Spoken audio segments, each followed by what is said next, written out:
I like the trailer you got playing. Yeah, it's just Wind Waker title screen. Do you make that? No, I just booted up Wind Waker on Dolphin. I'm just playing the title screen. Chat, you seen this? Did he make this? I made this. I made a whole trailer for this. You're spoiling all the item equip. Oh no. What? No.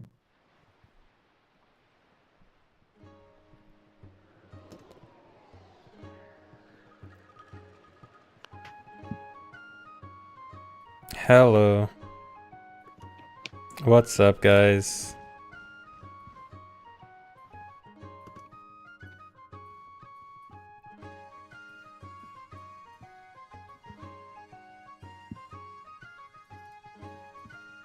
It's a pretty good layout. I approve. I did my best, and by my best, I mean I threw it together in half an hour. Last night, not just now.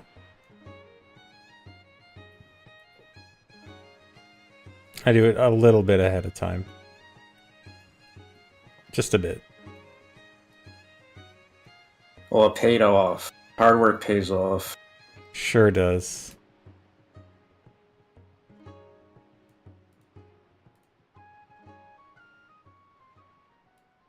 The king of red lotads.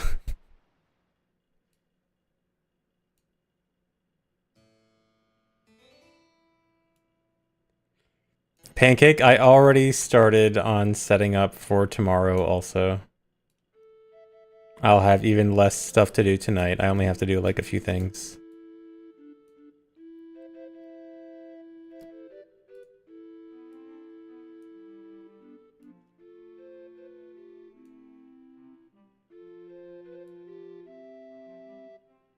Overworking, yeah, I'm so overworked making a layout where I just throw a few text overlays up and add a few images. Very hard work.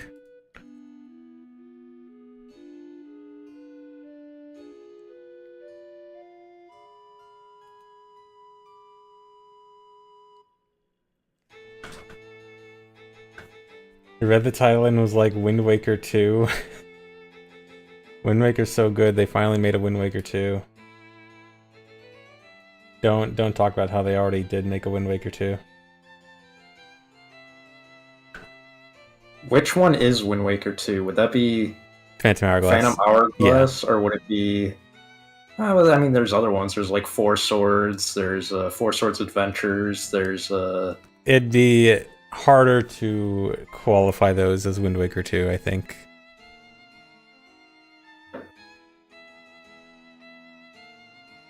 They made the Wind Waker HD, that one might be 2. Yeah, I guess you can count that one as Wind Waker 2.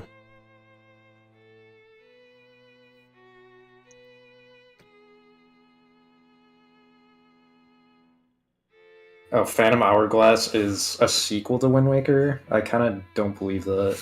Sometimes people just lie, so I don't really I can't trust tell if that. you're doing a bit or if you actually don't know. I played Phantom Hourglass when it came out, but the thing about games that I don't like is that I don't remember anything about them. Okay, But if I did like it, I would have remembered the whole thing. fair enough.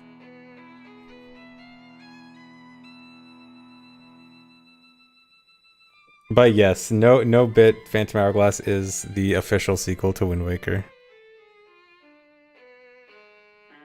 So the fact that you knew that means you like the game. Interesting. I know more about games, even games that I don't like. I am indifferent to Phantom Hourglass. It's fine. We got him.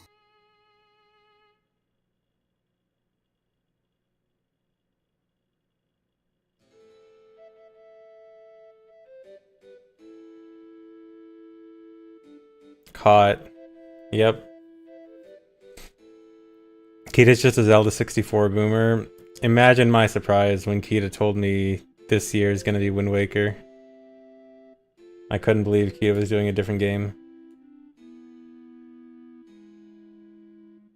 Yeah, finally branching out to the new console, the GameCube. Fancy new console.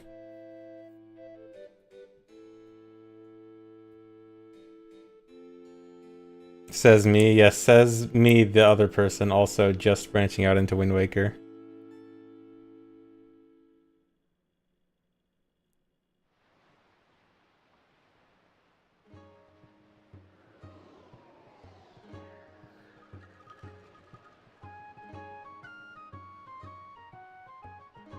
I'm a Tears of the Kingdom runner, though. I haven't run Tears of the Kingdom in a year. I don't think I can be called a Tears of the Kingdom runner anymore.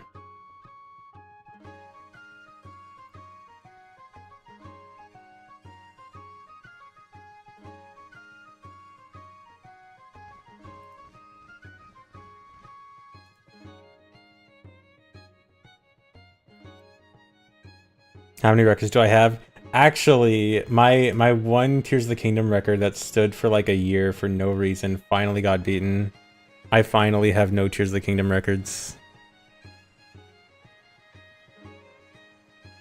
I didn't know you had records. I did. Congrats. Well, I guess not congrats anymore. Yeah, congrats on losing my record. Well, I mean, I was mildly upset that I still had it after such a long time of not running because, I don't know, you know the whole thing about Tears of the Kingdom and categories and stuff? If you don't know, they had 5 different categories for every single different version of the game, which was not great. They finally changed that back, but that kind of made no one run anything besides any percent for different versions. Shouldn't they just do the same thing they do with Breath of the Wild? Or am I opening a can of worms? The short version is Breath of the Wild. The best version is the latest version, and so you have no reason to use other versions. And like Breath of the Wild barely has any version exclusive glitches anyway. But Tears of the Kingdom, that's completely the opposite. And every version has vastly different glitches. And so Nintendo, by furiously patching Tears of the Kingdom, made speedrunning a giant mess. But anyway, let's talk about a different game, Wind Waker. Like Breath of the Wild when they port it to Switch 2, and then they have to deal with it. Yeah, Breath of the Wild, I'm sure the Switch 2 port, they'll finally have to deal with stuff. But right now, Breath of the Wild is kind of lucky where they don't really have to worry about version differences. And Tears of the Kingdom has to deal with the most annoying version differences. So, speaking of other games, the Wind Waker, I will say the Wind Waker is one of my favorite games ever. It's in my Tony 12. It's pretty good. I've replayed it casually again recently, and it was very enjoyable. I enjoy Wind Waker. Shocker. The Wind Waker runner likes Wind Waker. I know. Also, I'm sorry if I missed anything. I had to, like, leave for a few minutes because I'm using my sister's laptop and it was, like, connecting to her AirPods so she could hear the call. So Nice. I had to go, like, fix that. No, you're good. We were just talking about Tears of the Kingdom and Breath of the Wild. Do you have opinions on those games? I like those games. I feel like I can never play them again, though. I see. They're like a one-time game for me. But they're so long that it's basically multiple playthroughs. Yeah. I made the mistake of 100%ing Breath of the Wild like immediately before Tears of the Kingdom came out. So Tears of the Kingdom was like, I already know this world. I did that, but I actually thought that it made me enjoy Tears of the Kingdom more and not less. There are parts that it enhanced, but Yeah. other parts, like exploring the world is like when you already know exactly what it looks like. It's kind of boring to get all the towers and stuff. I don't know. For me, I liked it because I could see the differences more. But yeah, I can kind of understand that, yeah. Someone asked if I just played this casually in preparation for today. It is a complete coincidence that I recently replayed Wind Waker and started learning Wind Waker Rando. And this is happening now. I did not plan for this. That like the Wind Waker Lotad plus me playing Wind Waker. That was all coincidence. No one believes you. You don't even I believe don't. yourself. I don't know why no one believes me. I mean, it's not like. Do you guys really think I'd put that much effort into learning Wind Waker just to watch this one Lotad on stream? Yes. Yeah, I put in that much effort. I'm a hard worker. I put in effort. Trog's here. Oh, You did your Trog? homework. Oh, yeah, here. Hello. Hello. Hey.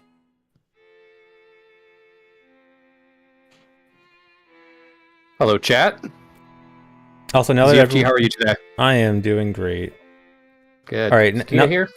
Yeah, now that everyone's here, I want to do a quick audio check just to make sure. Can everyone say something and chat? Just say if everyone sounds good, sounds balanced. Hello, how's everyone All doing? Starting with from top to bottom, Kita. Yo, what's up? This is Kaz Tolek. That's my catchphrase. Mini. Hello, I'm Minnie. I have a very scuffed setup right now. I hope I sound okay. I'm sorry if I cut out. All right, Trog. Hey, what's up? Trog here. It's not Trogwa. It is Trog, actually. All right, Chad. Does everyone sound good? Audio sound balance. Does anyone need to be turned up or down? Mini, a little quiet. Apparently, I'm Yeah. quiet. I'm always quiet. All right, I turned you up pretty high. I think everyone else is good. All right, thanks. Sweet. Hello, testing. 1, 2, 3. Are you gonna turn Trog down a tiny bit also?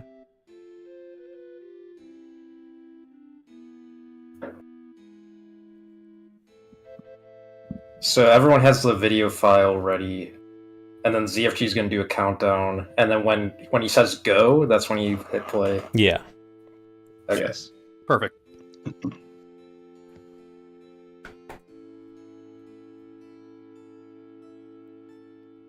Mute myself, turn me down notoriously loud. Yeah, I should really mute that ZFG guy.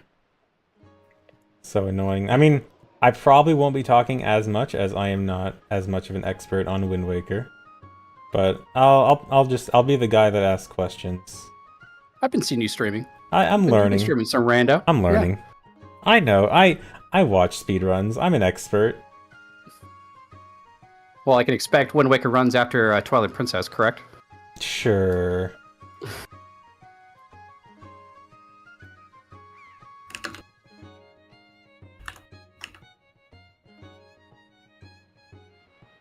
So for fans of Twilight Princess, you'll definitely want to watch a ZFG stream tomorrow, because we got a Ocarina of Time Lotad for you. Yep.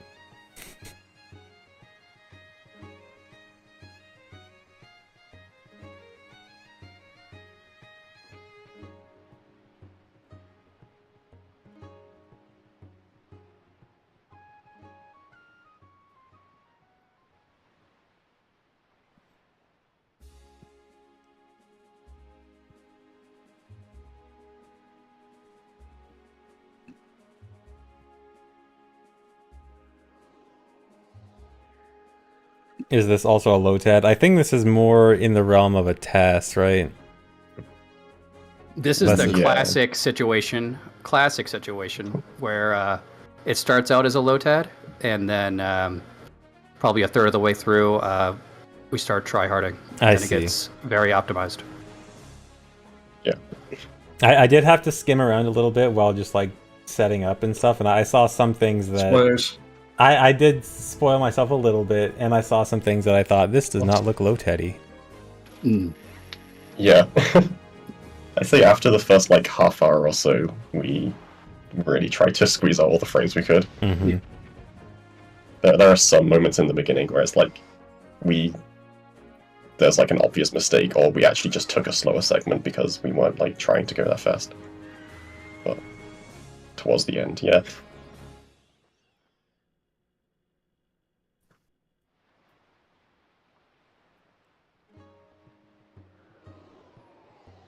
Yeah, the Wind Waker trailer on the title screen is great for just the waiting screen. I only watched the title screen trailer again recently. I forgot how good it is. It's actually really good. It's so good. Probably not as good as Twilight Princess is, though. True. Well, TP's was the E3 trailer, wasn't it? Yeah, They yeah. just they were just lazy. I mean, come on.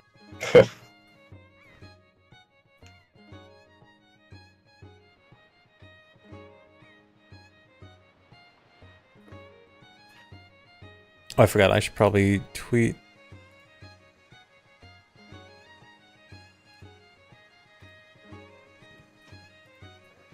Kita, I'd assume you'd like to start the commentary here with your hello gamers. Yeah, I'll do that and then I'll pass it off instantly.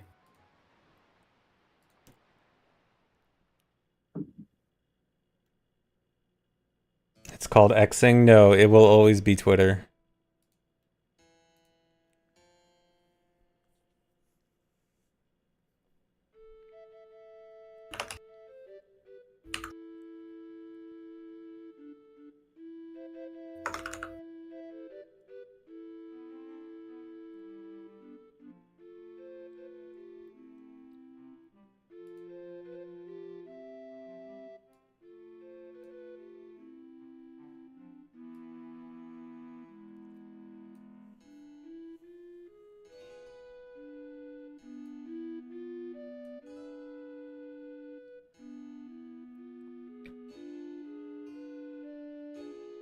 Alright. Alright, we're almost gonna get started. I'm just gonna let the timer run out and then we'll get started.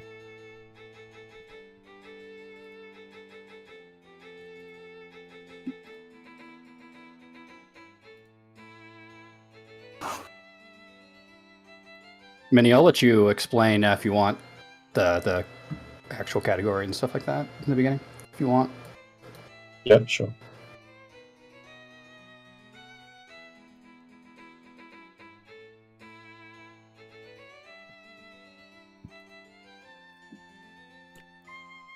Alright, timer's up. Let's just get started. I'm just gonna do last minute setup. Set up everything.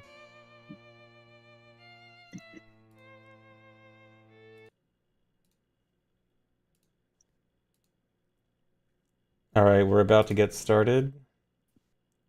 Alright, you guys ready? I'm ready. I'm ready. Alright, Yep. starting in 3, 2, 1, go. Hey gamers, this is Kita, and today we have a very special playthrough of the Wind Waker. Alright, everyone else take it away. The Wind Waker. What the? The Yeah, astute right. viewer will realize that this is not Ocarina of Time or Majora's Mask. This is not Yeah, I a think this N64. is the first February 21st run that is not OT or MM, right?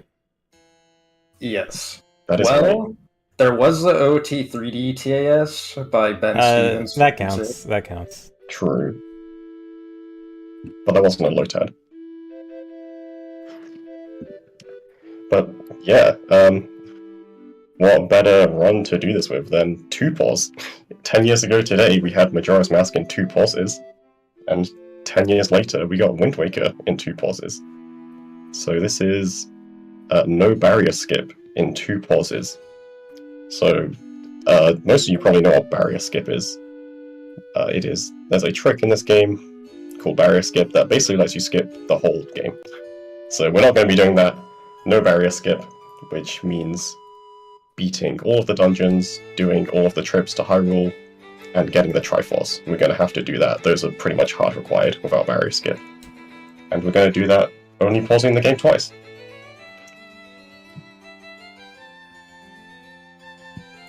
I can explain what a pause is in one sentence. It's pressing start to bring up the equip menu, which you use to equip items to X, Y, and Z. Just in case you didn't play the game before. And I'm glad you elaborated on that because I should also mention that there is a C chart pausing option in this game. but that uses the D-pad, not the start button. So we will be Yeah, using the you're gonna- C-chart multiple times throughout this, so I don't want to see any grumpy faces in the chat Yeah. from seeing the C-chart showing up 5 or 6 times. Yeah, the C chart is Wow, not asterisk. pausing. But it's another menu that we have to bring up, but it's not pausing. Yes. If you look through our playback file, you will see that the start button has only been pressed 2 times and for 1 frame each. Yep. As it should be. So yeah, just like Ocarina of Time and Majora's Mask, we get to equip 3 items in this game. And those games, they kind of have some sneaky tricks where you can, like in Ocarina of Time, there's an auto-equip when you turn adult, and they also have tricks to like get items on your B buttons. I will just say, for Wind Waker, we don't have anything like that. This is truly just 2 sets of 3 items that we can equip. It is actually just 6 items for the entire run. We don't And have sword. And sword. I mean, you gotta. Apparently I'm too loud now, by the way. Oh yeah, turn it down a bit. Okay. My apologies. No problem. It's always tough to balance audio. Alright, here's the 6 items. Number 1, the mask that you put on with the smile on it. The pink Nehru's Love. Mhm. Flower. White flower that you put in Windfall. Oh, that's my Another favorite white item. flower that you put in Windfall. And delivery bag. Which you can equip, apparently. Wait, can you actually equip delivery bag? Yeah. I'm gonna let these guys not debate that usually. before we add on to that. But All right. Also, this is no barrier skip. This is not super important. This is also no act reloading. If you're a Wind Waker person, you'll know what that is. If not, it doesn't matter. But there's a stupid glitch called act reloading. We're not going to be doing that. yeah, The barrier skip before barrier skip. Where Yes. you just get rid of the barrier. So out of curiosity here, I love my Ocarina of Time and Majora's Mask brothers and sisters here. So I kind of want to get a feel for what everyone's experience is with Wind Waker, so we can kind of dictate how comfortable you guys are with the knowledge of the game. So like, how would you say between like 1 and 10, how much you know about Wind Waker speedrunning? Like 1 being like, who is this anime boy, and 10 being like, I'm working on the 80% test right now, actually. For me, I'd say like a 6 or 7. I watched a lot of Wind Waker speedruns back in the day. Still watch them occasionally. Actually, I just got back into like doing rando and stuff, so I'm learning some new stuff. And I recently watched a bunch of more recent runs. So I know a decent amount, but only I'll know most of the basic stuff. I might not know some of the like more advanced, more advanced stuff, more technical stuff. That's my same answer. Minnie, take it away. What are we about to do? Well, obviously we're gonna, go see Grandma, get the telescope, Yep. do all that stuff, and nice little backflip off there. And what is happening? Link So is get vibrating. used to seeing this. This is a super swim. So Nintendo love to not put negative speed caps on the characters, and when Link turns around, he gains some negative speed, and look at him go.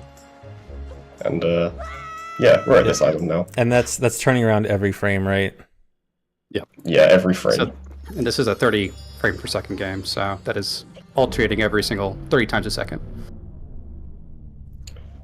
Yeah, so this is Diamond Step Island. You're normally supposed to come here very late into the game, but we're just here now. So we got inside the island before it loaded, and then we could swim up to the waterfall.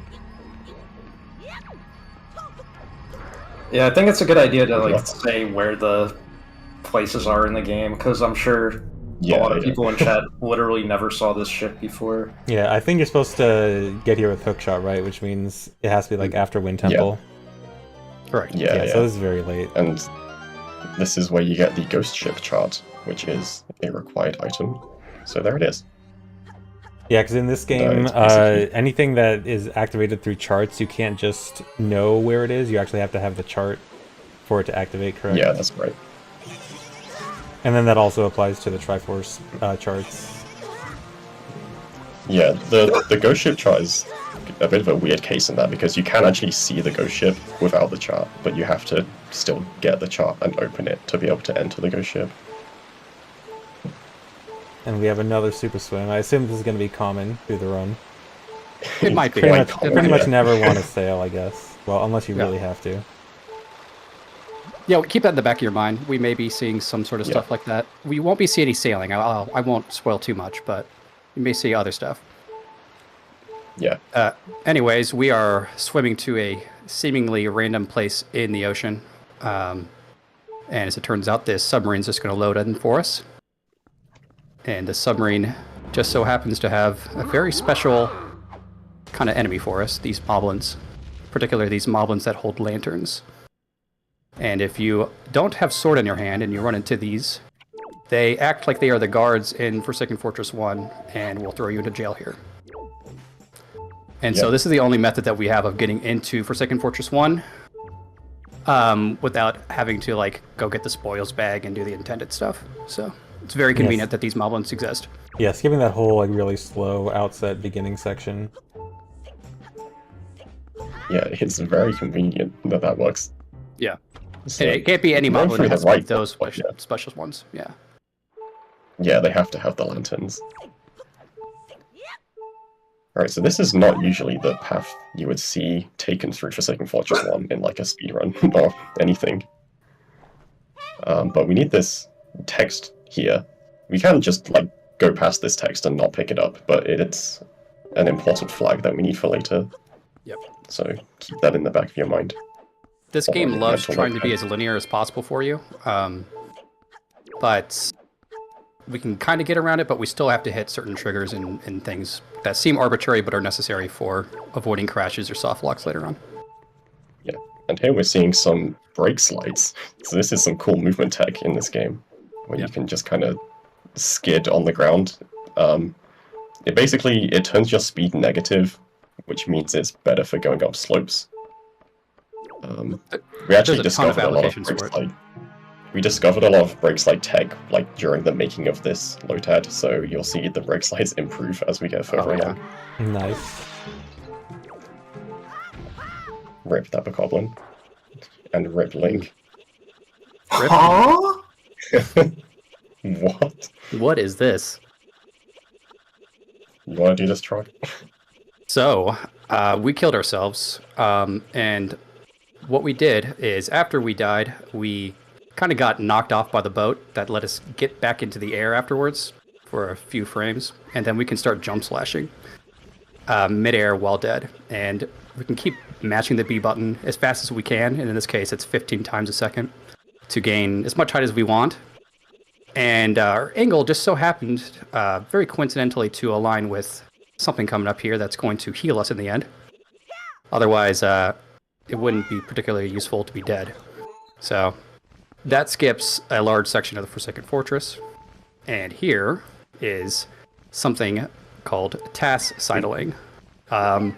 This is not normally how fast sidling goes. That's like probably 2 or 3 seconds faster than what RTA runners can do. It's kind of crazy.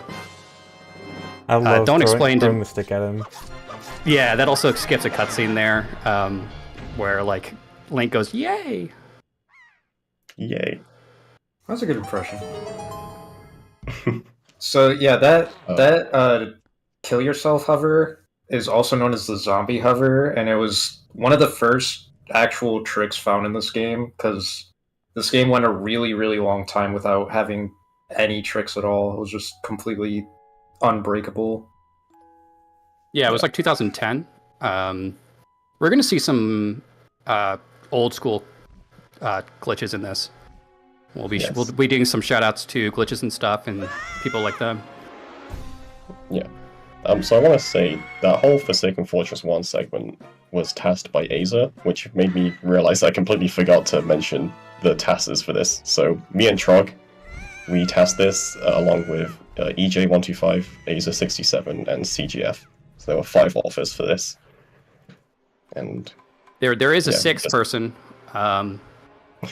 known as Yeah. the Lewis script, because you will be True. seeing a major revolution in Wind Waker tasking in this, and that is the utilization of a lot of scripting automation for brute force stuff.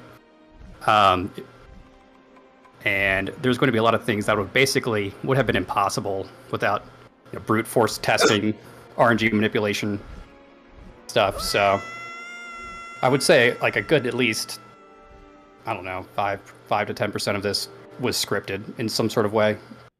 Maybe like 5%, Yeah. not including like text, obviously, but I assume for a lot of Yeah, the I mean, like repetitive input stuff, like zombie hovering and super swimming, there's a lot of just repetitive inputs there, right? yeah, we Yeah. kind of shout outs to Azer, I gotta say, for the text smashing, because I'm normally pretty lazy with it and I just use like an auto fire button. But the auto fire button loves to drop input sometimes, and so the only way to do this optimally within Dolphin, which is the GameCube emulator, is to actually manually go through each text box and frame advance it and mash that way, which kind of sucks. And Azer did a lot of that himself, so huge Yeah. shout outs to him. There are a couple times where like someone just kind of mashed through a cutscene and then continued on, and then Aza went back and was like, guys, you lost a frame here. I don't know if you noticed. We're like, oops.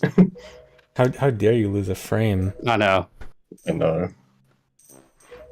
Yeah, this was made on a special version of Dolphin, so they didn't have access to Lewis scripting, which is on some other versions, where supposedly you could do a text smashing script to solve that. Yeah. Anyway, we have a boat now. That's what beating Forsaken Fortress 1 is important for. That spawns King of Red Lions into the overworld, so we have a boat. And we may call him in the future Coral.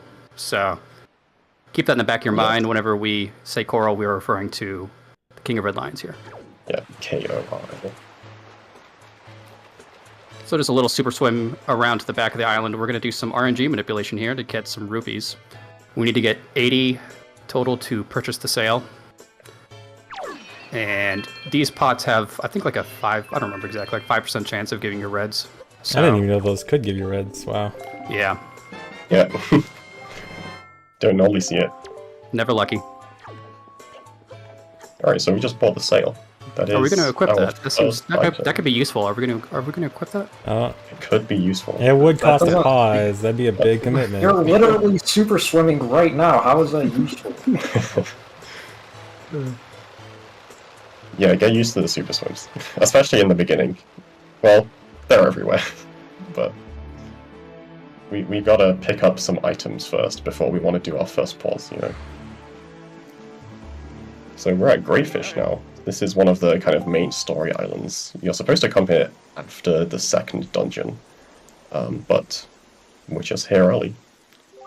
I love how the island It stays is- like half loaded through the cutscene. Yeah. Yeah. So this cutscene activates Endless Night, which is, what you can see here is nighttime, it's raining.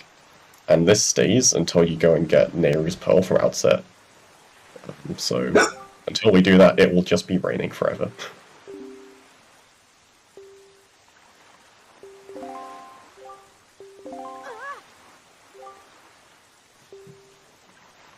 And we need to do this just for, we need to spawn the pirate ship at Windfall and to get the rock wall behind Outset where you get Nehru's Pearl at. So, Yeah, just one of the required things, really. yeah. But with super swimming, we can kind of just do this in whatever order we want, which is convenient. Yeah, this is very good in speedruns as well to get bombs early. Yeah.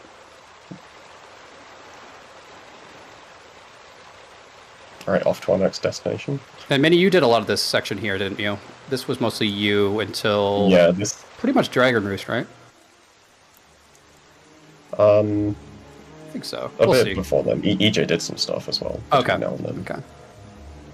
But yeah, this was. But this was is really- this is really cool. This is one of the first Wind Waker projects that actually did a lot of collaborative work.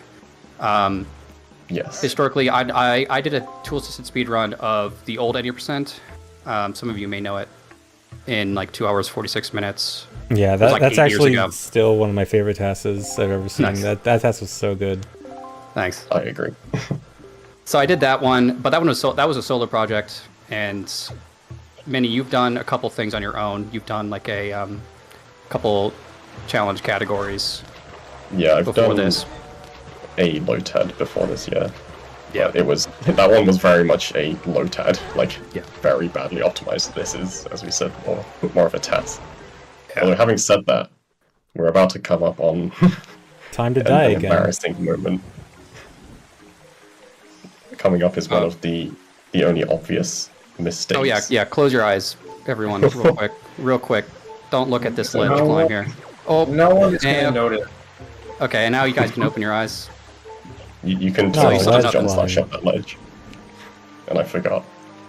So Anyway. Everyone in chat thought that was optimal. Only a Wind Waker TAS would see that and think something was wrong with it. I mean, I thought that was optimal. No one pointed it out till like half a year later. I know. Yeah, we didn't even notice.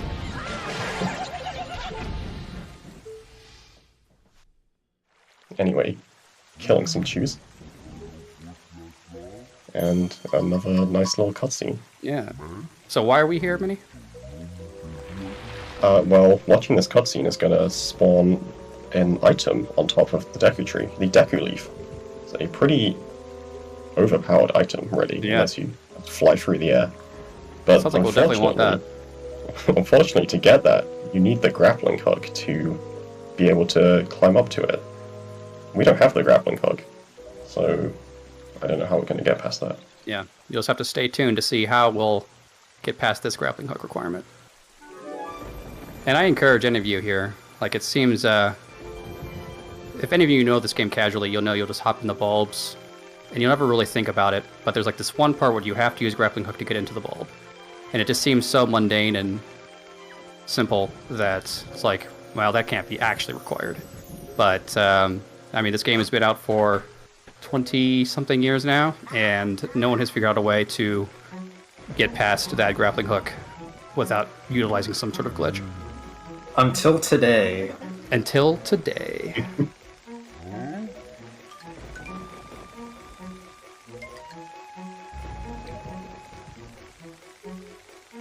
Oh yeah, so some people are mentioning about how this cutscene is often skipped in a speedrun, but to skip this, you need other items that have not been gotten or equipped yet. Mm-hmm. Equipped being the Yeah, important yes. part. There's So- no items equipped right now, so just Nope. Yeah, so Stuff one that's thing unhealthy. that happens often in like low pause runs is that sometimes there are ways to skip cutscenes that you'd normally see in speedruns, but then though they usually require like some item that would be an extra pause, and if you're really trying to cut extra pauses, then sometimes you might even want to just watch a cutscene that you could otherwise skip, just for the sake of skipping those pauses. Yeah. Okay, So here are the we're bolts. gonna climb up to the top, right? So we figured Yeah. out the glitchless way. Oh no, I think you missed. Oh no. Oh, oh. Oh no, Link. Yeah. So starting that zombie hover right here is actually, I think it's a one frame. Isn't it one frame to start that backflip? It is one frame to do a backflip Yeah. lift off like that, yeah. So, not recommended for the faint of heart. And then you kind of Alright. have to do some precise zombie hovering to kind of like follow the branch around here so you don't overshoot or anything like that. Yeah, this is a lot more annoying than it looks to Yeah, kind that of actually get looks pushed really to the difficult left in the to- way you want. To maneuver around that, yeah. Yeah, the first time I tasked this, it was like 17 seconds slower, just grinding against that tree branch for so long. Yeah. But that turned out really nicely. You did a good job on that. Yeah, so we hovered up, used the branch to push us to the left, grabbed the leaf through the floor, and then... Uh-oh, no way to heal this time. We just got a game over. And we're going to reload back at obvious- Force Haven, right? Yeah, obviously. Oh, Whoa. where is this? What? We're at Windfall. Why are we at Windfall? That's not how death warping works. Yeah, so when you're in kind of the early game of this game, there are kind of specific events that set your respawn location. I may And so interrupt you real beating quick, Forsaken- Minnie. Oh, You're yeah. going to see Link here hop into Coral and hop off. So just keep that in the back of your mind here. So he's going to hop Yes. off. Okay, keep that in the back of your mind. Minnie, go ahead with your explanation. What was that for? So when we beat Forsaken Fortress 1, the game is like, aha, you're at Windfall now, so if you death warp, you should respawn at Windfall. And so that's why we're back at Windfall, because that was the last kind of event flag we set for our respawn. Anyway, Fairy Fountain.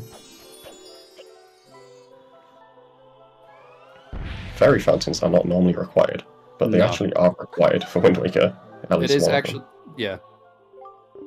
Not so even as- just useful, it's required. It is an actually required thing. Yeah, you need at least a 1,000 rupee bag in order to even decipher one Triforce chart.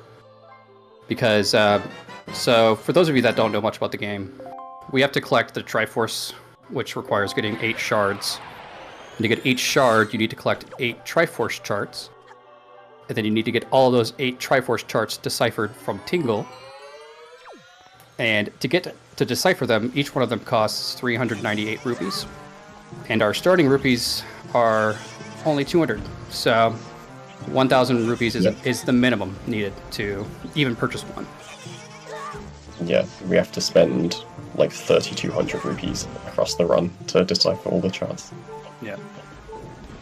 Right. Any Wind Waker speedrunner will have 3,184 rupees ingrained into their minds. Yeah. Alright, this part's pretty cool. You see we have half a heart right now, but you might have noticed that we usually want a quarter heart. So, get hit by a bomb mid-super swim there. Nice. Yeah, EJ did that part. Wasn't that like a complete accident too? Or did he plan that? I can't remember. It was planned. I don't know like how long it took him to get it, if it just kind of Yeah. worked out like that. Which, speaking of like who is tassing each part, Trog has made like a version of this Lotad where it has like the timer, it also has an input display, and also it has like a dynamically changing display of who is like tassing which segment, which is pretty cool. I assume you're gonna like make that public as soon as this is done. Yeah, as soon as this is over, we'll make it public. Yeah, if you're interested to see who did which part, it's actually really cool. It just shows you throughout the run who's doing which part.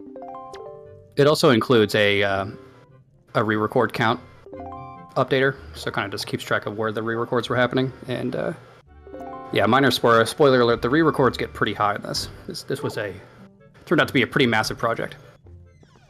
Yeah, Yeah, for anyone not in the know for tassing, re-records is like every time a save state is loaded to redo something. So they're often in like the hundreds of thousands for big projects, meaning like hundreds of thousands of save states. yes. So that was interesting. Why are Yeah, we, what how'd we do happened that? there? That was a password skip. So that was actually one cutscene skip we can do. So normally you're meant to like watch a long cutscene, get the password to enter the pirate ship. But we did a trick called a roll clip, where you climb up a ledge kind of partially clipped in bounds, and you do a roll on the first frame, and you can get fully out of bounds. And then we just did some movement to hit the loading zone from there.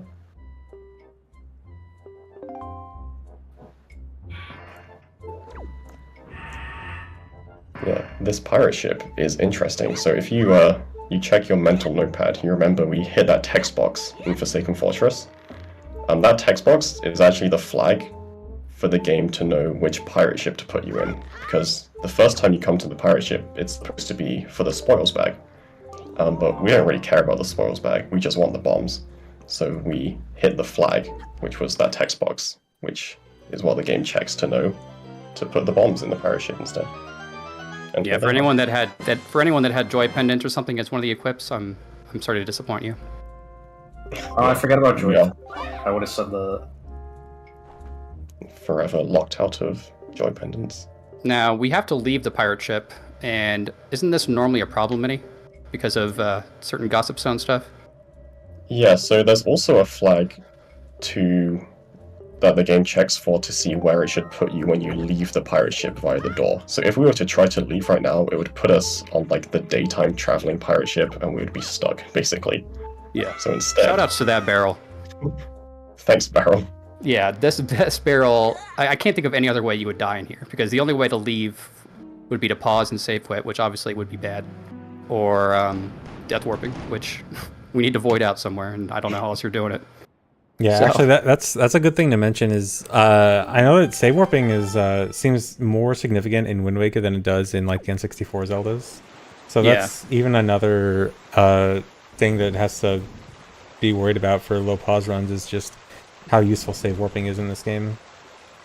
Yeah, You just can't if do we it. couldn't find a way to death warp there, I think it would have been possible, but we would have had to like do a complete reroute of the early game to make it possible to escape there. So pretty convenient.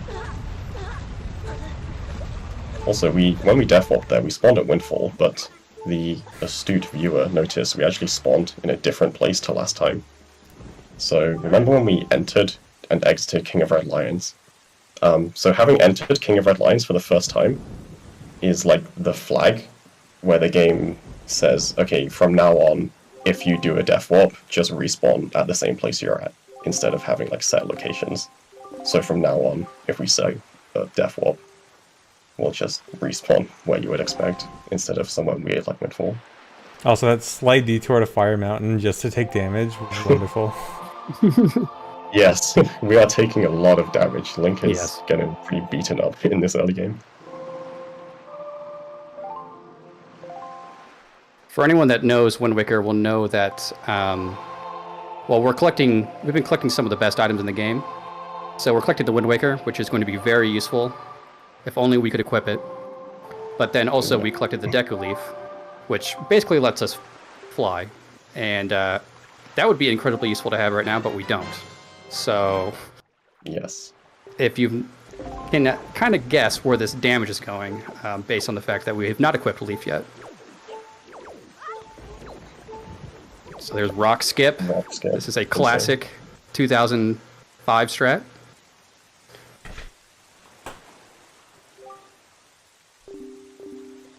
Alright, also shout out to Endless Night during that Wind Waker cutscene, by the way. That's very rare to see. Yeah. So in a RTA speedrun, almost all of the time, you would just go straight to Dragon Roost from the start of the game. Yeah, the Wind Waker is like the best item in the game for speedrunning purposes. So delaying it makes absolutely no sense in any other category other than this.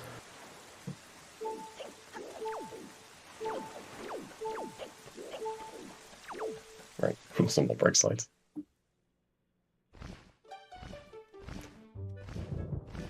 Okay, so we are in Dragon Roost right now, which is interesting.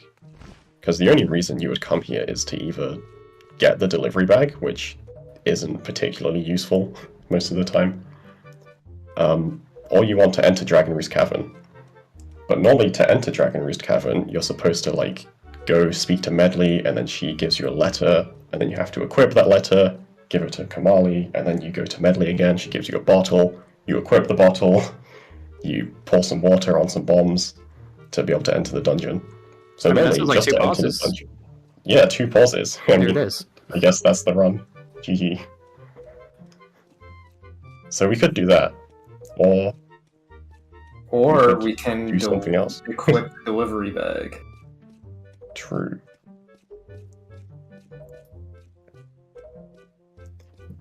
But yeah, here's another cutscene. Normally we would skip this cutscene, but again, when you don't have any items equipped, it's kind of hard to skip cutscenes. Or do any tricks, really. Yep. But How I do you say that normally having skip done... this one? So there's like another entrance to this room from above, so you can enter it from Yeah, that I way, think so you that's could just- hover up there, but then dying would put you back down to the bottom again, right? Yes. Yeah. Yeah, we wouldn't have a way to heal. So Anyway. a year ago from this day, 2 pause was Wow. not possible, but pretty much a year ago, we found something new that Mitty found that made it possible, and it's this clip here. Whoa. Yes. And Nice. We're off. All right. Shout out to that rock. That rock. That So rock there's just made no other 2 way balls to possible. start a hover here. There's just absolutely no other way. Yep. So Yep. the big discovery was being able to enter Dragon Roost without needing to equip any items. Because as Minnie was saying before, you needed either a bottle or you needed Deku Leaf, basically. Yeah. Or bombs, I guess, to damage yourself. So yeah, for like 3 years or something, 3 pause was possible, and 2 pause, the only thing that was stopping it was being able to enter Dragon Roost Cavern. And I spent many hours looking for a clip in this area, and so did EJ. We both spent a lot of time looking, and then I found that clip, which is called a push clip.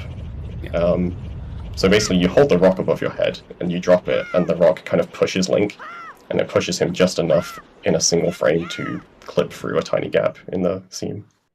Is that the same basic mechanic that makes barrier skip possible? Yep, exactly. That's what I was just about to say, is that Nice. the astute viewer that may know any percent or standard runs will know barrier skip, and it's the exact same principle where you use a bomb to drop it behind you to displace your movement. Yeah. But in this case, we can use a rock. Yep, and rip Link again. And so And this is why, those clips are super precise, right? Correct. incredibly, they're like floating point precise. Yes. In the We position. use that's another example where we'll use like Lua scripting to like brute force check positions to try to find. Yeah. So now we need to damage again, and these yeah. bokoblins This are was very interesting. angry at us. I don't know how you did this. This is Yeah, insane. yeah. This was a fun thing to manipulate. So normally you can only take damage like every 30 seconds, or 30 frames rather. But by pulling out the sword, the moment you get hit, resets your damage animation frames, and you can take damage every 20 frames. And then that was obviously some heavy RNG manipulation to get the bokoblins to attack us faster. Yeah. But why would we want to take damage? I don't understand. Mm-hmm. Well, this room looks pretty Why would- tall. Yeah. It's a little tall. So this is probably one of the most insane things this stats does. Shoutouts to Azer on this one. Yeah, Wow, you this can was not overlap that. required. Yeah, no. So anyone that knows Wind Waker speedrunning knows that we would use something like the Tingle Tuner to heal us at this point. The Tingle Tuner, you can buy things like red tings off of its shop to heal yourself, but we don't have that. In fact, we have nothing equipped at the moment. So But we do need have something some else. We do have some friends, but how do you kill those friends? Oh, where did that rock come from? Yeah. So So all of how that was is- random. All of that is RNG. How That's- long did that's- that take to get? That took Azer at least a day. It took Yeah. multiple days of just researching to see what was possible. Okay. Yeah, that was all laser. Yeah. There was like no scripting in that or anything apart from like. Also, that Smash triple the kill D-Bus. is amazing. Thanks. Yeah. Yes. So yeah, where the rocks end up spawning is completely random. Obviously, the keys are entirely random. So that was a fun trip. But anyways, we're up here. Yeah. And also, I was saying that doing that hover is completely unnecessary. Like, we could just go through the dungeon normally. But, Yeah. you know, we gotta be swag. That'd be slow. Still trying to go fast. As long as it doesn't cost a pause. Exactly.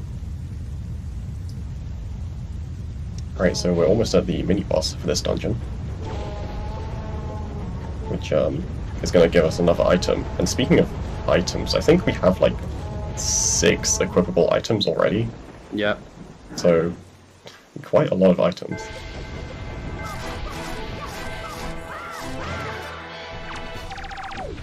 Minnie Yeah. did a good job with That's that it. goblin fight. I like that. Yeah, there's a lot of combat, and we tried hard to optimize combat, but it turns out to be really difficult, as we Yes. found out. Because every time you slash enemies, there are these like lag frames, so when there's multiple enemies, you want to kind of overlap them. Yep. And also, enemies can't be damaged when they're knocked over, so you want to keep them standing as long as possible before you do the final blow. So, like, you'll knock them down with things like quick spins or jump slashes, so you have to do normal stabs until they have enough health. So here's the grappling hook, and pay attention, please. Eyes are open. They're grappling open. hook. They're I'm wide looking at open. Medley. Can't blink. Okay. All right, there's the pause screen. Oh, And there was another push Bombs. clip. Bombs, Wind Waker, and grapple. Yep. There is our first pause. And a lot's gonna happen immediately. So yeah, that was another push clip using a bomb, Yes. which is the classic way to do push clips, because it's basically, you can pull a bomb out of your pocket whenever you want. And And then, what was that? whoa, What is happening? what? Yeah, time to explain storage, I guess. You want to explain that? Okay, I guess we have some time. I'll first of all, I'll preface this and say, Azer, you did a nice job with the Goma fight here, but it is mostly an auto-scroller, so I will talk over most of it. So we have utilized the glitch called storage with the Wind Waker. And how storage works is we pull up the Wind Waker as we climb a ledge, and then we have like a wall positioned in a way such that when you pull out the Wind Waker, it forces Link to turn 180 degrees around. That causes Link to fall off the ledge and enter a state called a Wind Waker dive. While in a Wind Waker dive, what we do is then we cancel the Wind Waker 3 frames before you touch the ground, and that causes a glitched state where basically the Wind Waker event is still active, but the camera event is ended. And so you can press the B button again and you get a state called storage. And essentially what storage is it's basically a global flag at the game that tells you basically whenever you try to interact with another event, it'll say, nope, you have to cancel it immediately. So we can keep this global fat flag active and interrupt the next thing we interact with. So in this case, we opened a chest using storage, and so that interrupted opening the chest. And that's a whole nother glitch called chest storage. And I've talked enough about storage. Minnie, you want to talk about chest storage? Sure. So when you open a chest, normally the game has this animation where Link kind of reaches inside the chest to pull out the item. Also, the end of this fight is pretty cool. Oh, by the yeah, way. yeah. Yeah, this Let's is a watch good this fight. for a second. Yeah. Nice. Long Wind Waker dive for storage into a nice Gomamon cycle. So we got storage, and so we canceled the event that tries to lock our position, so we can move around during this cutscene. Yeah, another example of things you can stop. You know, pay our respects to Goma here.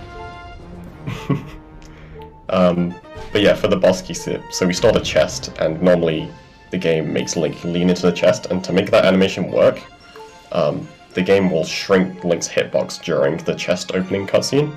So when we store the chest, Link has that kind of shrunken, messed up hitbox, but just in regular gameplay, and that lets us do things like walk up walls, or clip through like small gaps in collision, and that's exactly how we got out of bounds to skip the boss key.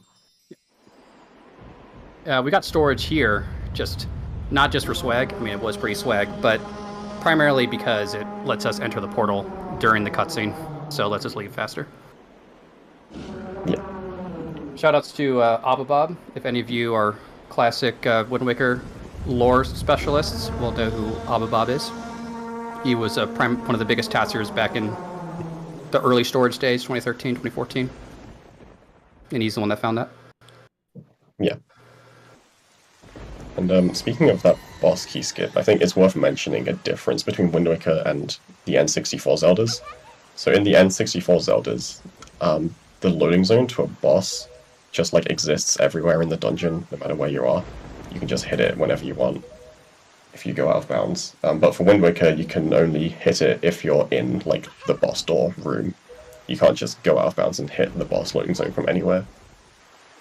So we do have to actually make our way to the boss door. That must make no doors a lot harder. Yes. Isn't no doors possible 80%, Minnie? Any percent, you need one door, I think. Ooh. Seems Yeah, promising. I'm pretty sure. That door is the last one, Ganon's Tower. Not quite, but almost.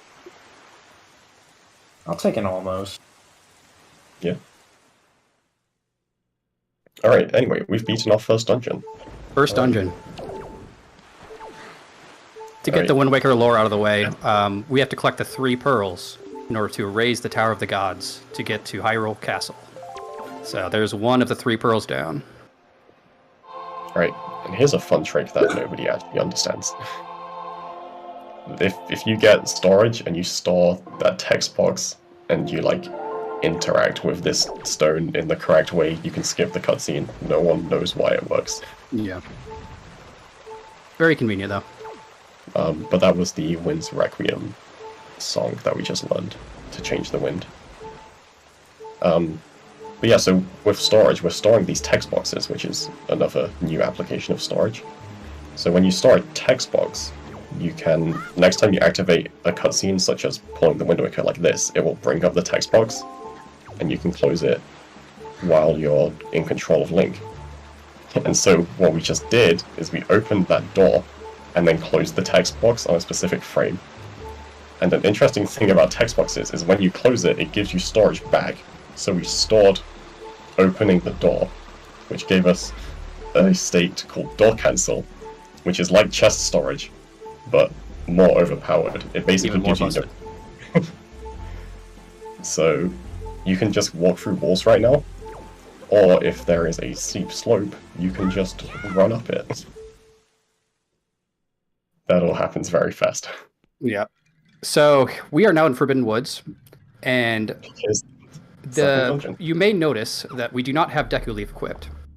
Now, Deku Leaf is kind of required in this dungeon. So getting through this is kind of insane. Yes. First step is another chest storage. We're going to be utilizing this later on. And now we're going to start another zombie hover. Can use the bomb to push us off to instantly start this hover. And we are about to die once again, but in a very specific way. Yes. So we are coming up to this Deku Baba here. And he's going to be our good friend for this. You also notice we got storage again. So we are dead, and we have storage active. With storage, it allows this cutscene to lets the Deku Baba move around during this cutscene, and he can push us off while the game over screen is here. And crucially, if we say yes to continue playing, it doesn't reload, and we can get healed from it. Game not Yes. actually over. Game not over. So we called You that will note it. fake death, for obvious reasons. Yeah. And you'll notice the screen is a little bit dark right now. That is permanent until you load a new area when you do fake death, because basically you're cancelling the fade out of the game over screen. And so whatever like amount of fading it had when you did that, that just persists until you load a new area. So that fake death trick was actually discovered by one glitch hunter called Glitches and Stuff, if anyone knows him. Pretty cool. Oh, us OOT runners know this person very well. So yeah, shout out to him. This run would not be possible without that. There's a fun damage boost to get us extra distance. You'll be seeing bombs used all of the time. One thing we've learned throughout this task is that bombs are actually busted. They're actually... Yes. I used to think they were a pretty good item, but after making this task, I realized, no, wait, they're actually S tier. They are We will be insane. using bombs all of the time throughout this. Because we don't have Leaf equipped, we have to make a lot of compromises and secondary strats that we normally wouldn't want to do. And we'll be utilizing bombs as an alternative for a lot of these things. Yep. So we just went into that room and stored a chest left. It's not obvious why, but just keep that in mind. Put that on Yeah. your mental. Anyway, this is the way to the boss. And we have Yep. chest storage, which you will remember is that kind of messed up collision. And one of the things that lets you do is walk through tiny gaps in collision if there is a tiny gap. Yep. It would be very convenient if there was a tiny gap here. And Yeah, so we talk about that later, but that is a pretty insane glitch that we just did that, but we can talk about it later. Because anyway, we don't have time. Now we got another storage, and let's move around during Kelly Demos. Fight. Oh, hold on. Is audio getting crunchy? Chat, is it the video audio or Discord audio that's crunchy? Hold on, I'm gonna pause real quick. Discord audio is crunchy? Sorry guys. I don't know why Discord audio is crunchy. Let me restart Discord real quick.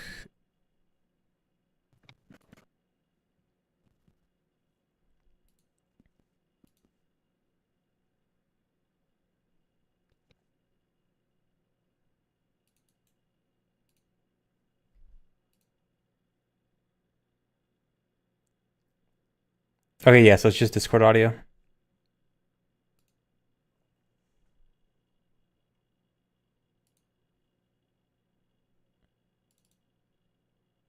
All right, test. Is everyone else good now? Yeah. You sound fine. Yeah, All you right. sounded fine the whole time. So it was, All right, chat. Is audio good now? What's the timestamp? 47:17. Okay, Go cool. back to that. Or, on the actual video, 47:05. Sorry. 375. Okay. So, All right, audio good now. All right, sorry, don't know what caused that, but okay, if you guys are ready. yeah. Just count 47:05. Yeah. All right, I'll count down again. Okay, 3, 2, 1, go. All right, we're back. So we can move around during this cutscene because of storage. And crucially, because we can move around, we can do something fun with that.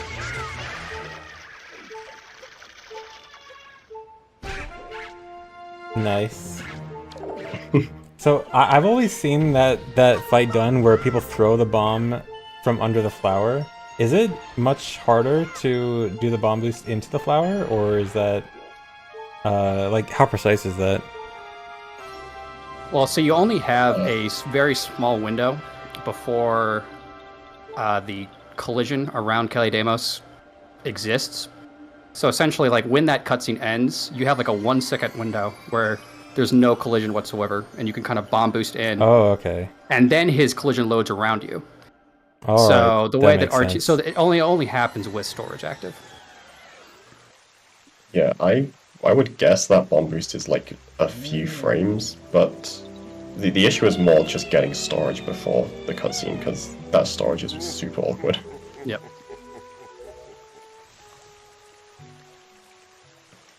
I'll backtrack real quick. So, if you were paying attention, we did the boss key skip. We skipped through, squeezed through the wall, and entered the loading zone. But we did something.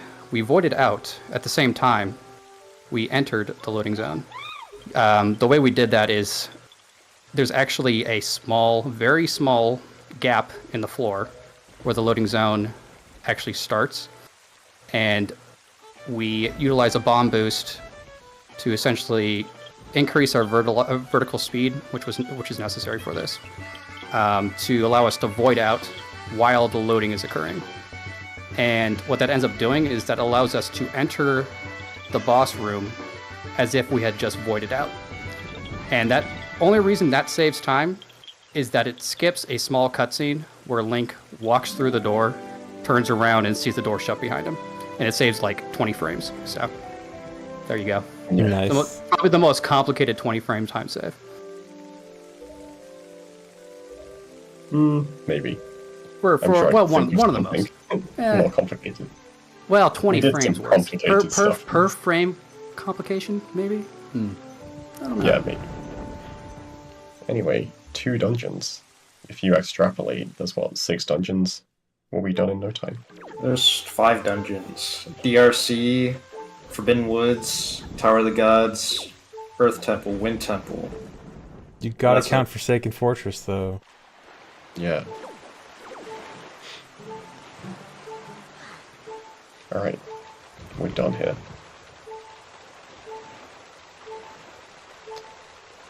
Right, so we went immediately from the first dungeon to the second dungeon, but we have a lot of stuff to do, just other than dungeon stuff, to like the Triforce quest. So we're gonna end up doing some of that between dungeons from now on. So here is the private oasis. And normally you need the Cabana Deed, which we unfortunately don't have equipped. Here is a not pause. That was the sea Money. chart. Slide puzzles. So pretty much all of these push clips that you are seeing are brand new, as far as I'm aware. None of them have been known before the making of this task. Even I think the Cabana one was found during this task. Yeah, that was found. Some of here's another one Oh wow. where we can skip part of the Cabana sewers here. And we can kind of squeeze through that gap. There's no chest storage active for that. There's just kind of like a gap you can kind of just roll through. And that skips Skullhammer. And the rest of this we will be doing as Nintendo intended. Miyamoto Yes, smiling. just- Full run. Miyamoto is Okay. he's smiling Did- right now. What did that? Something just clip out of bounds there. There might have been a rat that Yeah, clipped it looked out like a bounds, and rat they went like out of to go through bounds. this. They love to do that. There's a submarine that's like filled with rats, and sometimes the rats just don't spawn for like minutes, and you're just waiting around for them. Like, In this I game, don't or know where they real are. Yeah, in this game, I know the sub you're talking about. Okay. As a new rando player, I'm well aware of that sub. Alright. This is why we needed the Windsor Requiem song. So there are like a lot of the Triforce shards require you to just play the song to spawn the chest. And normally we have to watch this little cutscene where you open the chest, but it is faster to store it. Yeah, so I guess something about chest storage that we haven't mentioned yet. So when you store a chest, you don't actually receive the item in the chest immediately. You will receive the item the next time you load a new area, which isn't super important, but it's just like kind of a weird quirk about chest storage. Yeah, so in that case, that the death scene there actually gave him the Triforce chart. Yeah. Right, and that is all we came here for. Now we're off to Bird's Peak Rock, which has another Triforce chart. And normally you need Highway Pair to get into it, but you can do this instead. Yep, another new clip. Another So one. actually, a question in the chat: can you use those bomb clips to clip through every wall, or is there like specific circumstances you need for a clip? So yeah, you can only clip through corners specifically, and the corners have to be greater than 90 degrees. They can't be a perfectly 90-degree angle. It has to be essentially nearly obtuse, or nearly very close to 180 degrees, or on either side of it, basically. It can't be a perfectly flat wall, and it can't be completely 90 degrees. And so there was another one, by the way, to get out of it. I'll also mention that each one of these bomb push clips are ridiculously precise, and we spent probably, each one of those you spend a day just doing brute force searching on to find solutions for. I just want to say I love seeing Yeah, and- 5 bomb drops in one frame. You may notice there's actually a 6th one. So we are out of yeah. bombs. And I did the math on this, by the way, just to share with you guys. We cut 10 blades of grass, and we got 6 drops from it. There's like a 6% chance of getting a drop from any one of those. And so if your goal was to get as many drops as we just got there, you're looking at about a 1 in 100,000 chance of getting that. Nice. So, I love RNG manipulation. yeah. And because more than 100,000 people played this game, might have happened to someone. Oh, it surely did. Right. Yeah, about RNG manipulation, we have a free cam in this game, which is basically like an RNG minute button. Like, we just wiggle the camera around to get different RNG. Anyways, Also, yeah, this is fun. I know people a complain rooftop. about rupee farming in this game, but it didn't really seem to be that much Yeah, of an issue. that was the most beautiful rupee farming I've seen. Yeah, I don't know why people complain about it in casual games. Have they just tried that? So normally Yeah, we this can is pretty skip this. Yeah, this is a cool fight. We can normally skip this with Deku Leaf, but we don't have it equipped. So this is our first time anyone has ever had to fight to this fight in a Wind Waker speedrunning community. So And casually. pretty much. Yeah. Fun fact, Also- if you jump slash onto that chest, the game crashes. Yes, yeah. That's Japanese version specific, right? Yeah, Oh, is it? I think it is.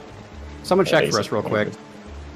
If Can Ace someone is in chat, hop on their tell us. English version and jump flash on the Go Ship chart real quick? Go Ship chest, let us know.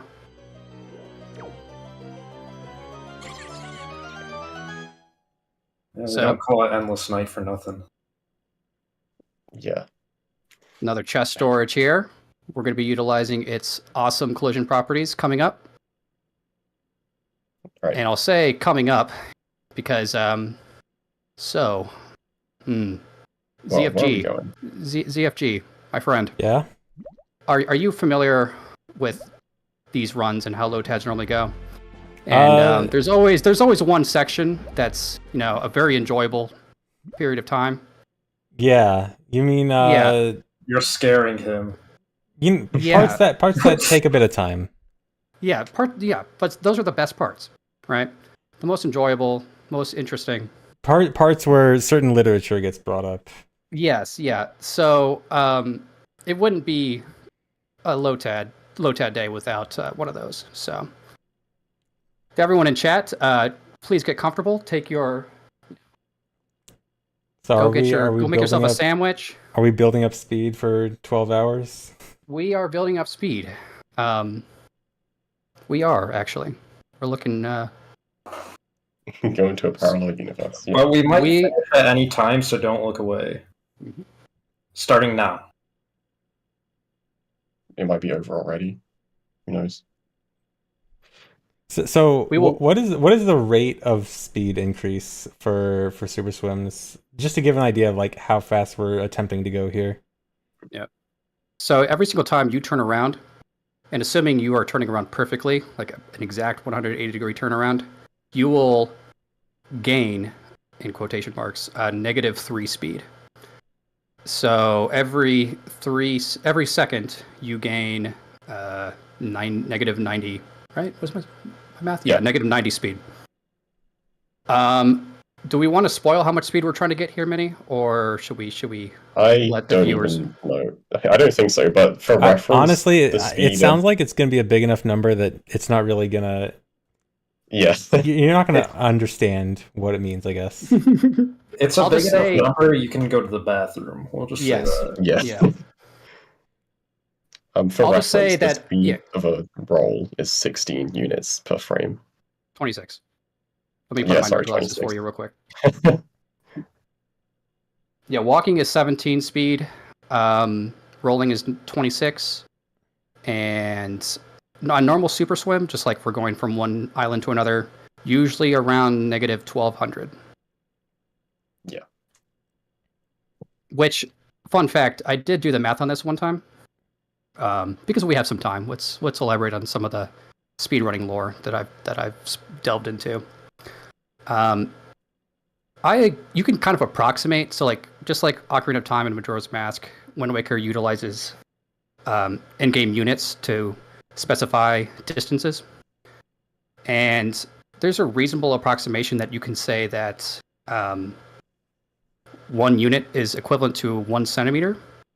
That would leave 1 quadrant being 1 kilometer long, and you get like some like reasonable estimations for like how fast Link walks and like Link rolls and stuff like that. It all kind of makes sense.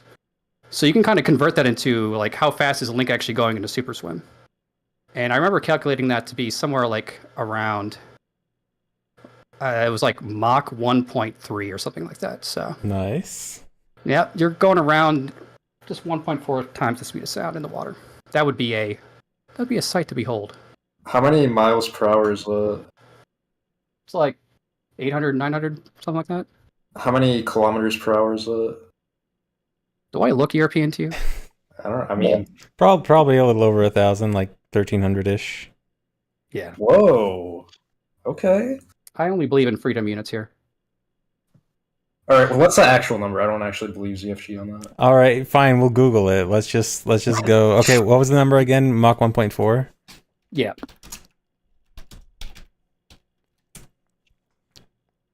All right, Google says 1605 kilometers per hour.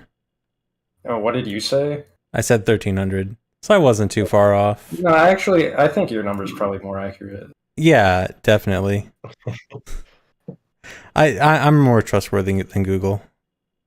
Trust me, guys. So anyway, this wall. This walls are. Yeah, is we're our still friend. building up speed. So are we? Yep. Are we approaching speed of light with this, or? You know, I haven't done the math on that Um, actually. We are approaching it slowly. Yeah, I guess assume. it has to be approaching. Just depends on how close. Well, I guess we're approaching the negative speed of light, I guess. And since we probably still have some time here, don't worry. If you guys have not gone to the bathroom, you know, made yourself a hot dog, You have time. got yourself a Coke, you got some time still. You could do your taxes. Yeah, do your taxes. Yeah. But just to briefly get you through the Tasser's mindset for this game, you'll notice that super swimming is very useful, and kind of use it everywhere. And obviously, a Tasser, kind of his goal is to be optimal, right? So then the question kind of comes up as to, well, how do you optimize super swimming? Well, I can tell you we don't have enough time to talk about that, despite having a lot of time still. But I can give you a brief rundown and kind of walk you through a little bit of it. But essentially, we have done some of reverse. We've done some decomp on the swimming. The decomp for this game, if you aren't aware, is like 30 to 40% done at this point. So it's not anywhere near done like in Ocarina of Time. So we can utilize some stuff, but unfortunately, a lot of the link swimming functions are not done. So a lot of it we had to kind of manually figure out. But yeah, so what we ended up doing is writing a bunch of software that brute force simulates super swims and then determines how long you should charge for all sorts of parameters that you need to know in order to actually make a super swim optimal. And even then, it's still an approximation. So there's really no way around it. Super swimming is very, very difficult to optimize. So if we have any math doctorates in the chat, hit us up. We'd love to talk to you. ZFG, that's your cue. I don't think it's my cue, actually.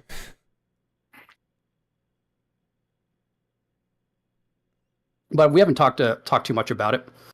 But super swimming, optimizing wise, you kind of got three phases. Okay, you got your charging phase, which is what you're seeing right now, where you are gaining speed.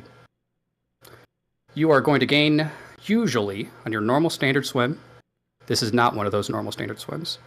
You'll be looking around negative 1200 speed. You'll be charging for about 15, 20 seconds.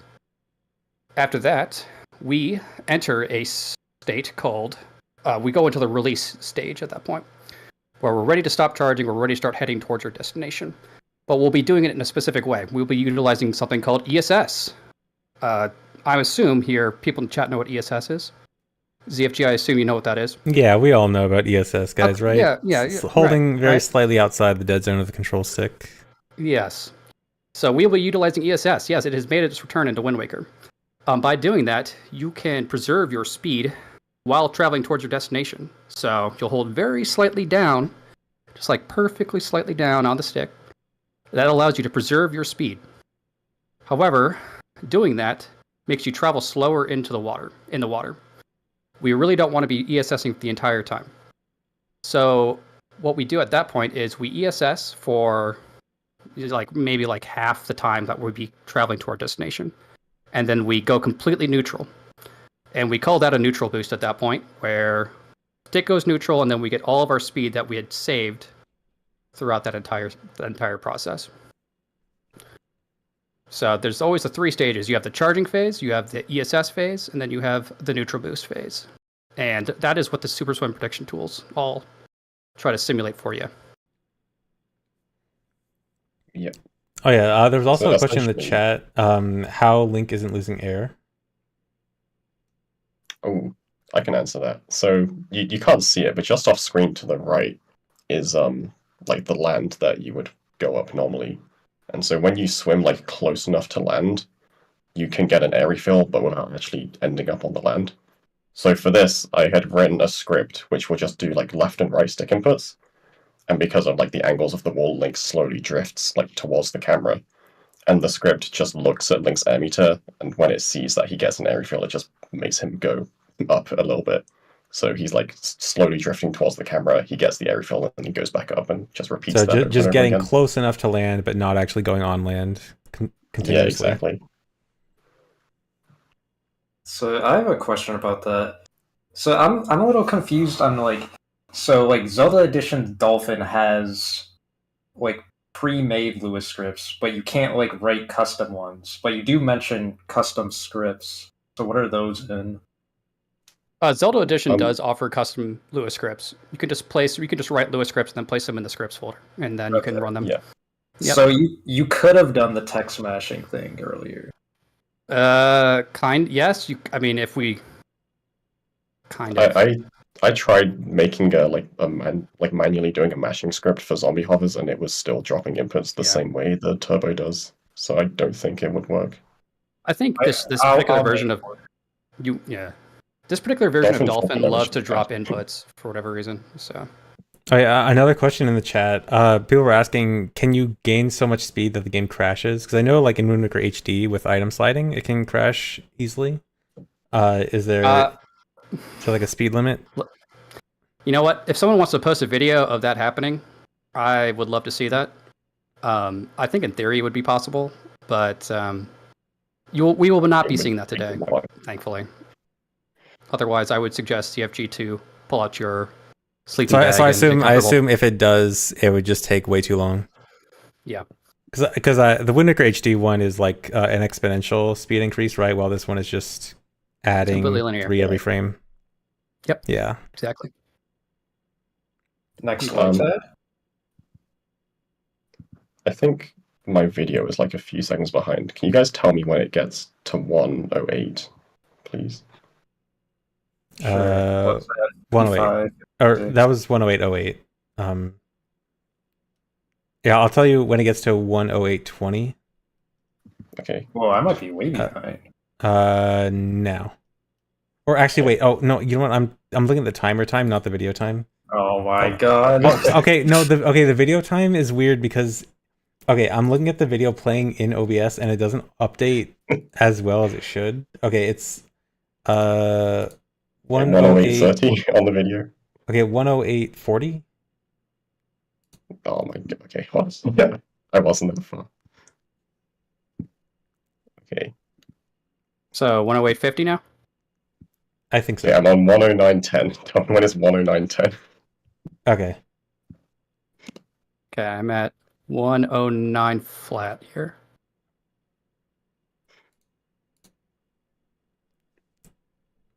But yeah, Okay, if anyone in the chat here, oh, go ahead. Sorry, go ahead.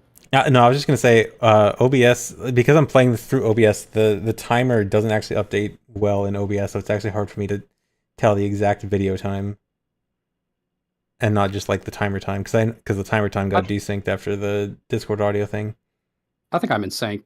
Mini, you just tell me what time you want to know, and I'll let you know. Okay. Well, I'm on 109.40. Okay, that's now. Okay, I think you're good. Yeah. Okay, yeah. Okay. Sorry about that. Okay, so if any of you are like watching with a friend and your friend went to the bathroom, you should tell them to come back soon. Mm-hmm. Yep. Almost over. Almost enough speed built up. This is also your last chance to get any secret messages into yourself that all the YouTubers will skip. Swiss Master. Any other questions for chat? Yeah. We have a little bit more time for one or two questions here.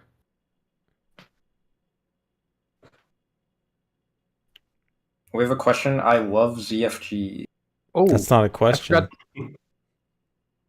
I saw in the chat earlier that C Midnight did confirm that the Ghost Ship or the Ghost Ship chest does crash on English. So Oh, I'm impress all sorry. your friends. I could have I sworn wrong. that like I had this one piece of obscure information from years ago, and it was actually wrong. Never mind. Damn. They might have patched it on the randomizer. I'm pretty sure they I'm pretty did, sure they yeah. did. Yeah. Why doesn't Link think that- pop through the walls with so much speed? The collision detection in this game is actually surprisingly good. Despite us clipping through like every single wall we've seen so far. Yeah, I was just gonna like, say. Although like, those are all like uh, very specific cases, right? the reason, yes, those take, like I said before, like, you know, we're spending an entire day brute force checking thousands of positions to try to get one clip for those. So, anyways, Oh. stuff is happening. Whoa, Oh, Oh. we're going up. Oh. whoa, whoa. Oh. So yes, welcome to Fire Mountain. We just kind of went through a volcano there. Nice. Okay. So was And, all that speed to travel that distance in one single frame? That is exactly what That is was, yeah. exactly correct. And we'll talk more about that, but first, Fire Mountain's pretty cool. We actually lured some fire keys. The fire keys are going to be useful here coming up. There's a lot of RNG manipulation that happened here. This was like another day of scripting to get these guys to behave in the right way. You'll see for this reason, they cancel lifting up that stone. And also the very, very astute viewer will notice that that brake slide we just did into the portal looked strange.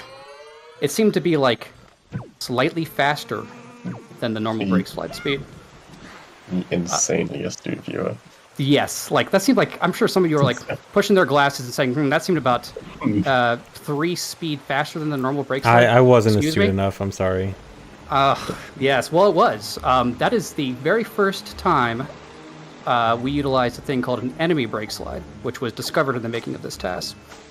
And the reason that is important is that it lets us utilize a brake slide and having full speed, pretty much full speed roll speed.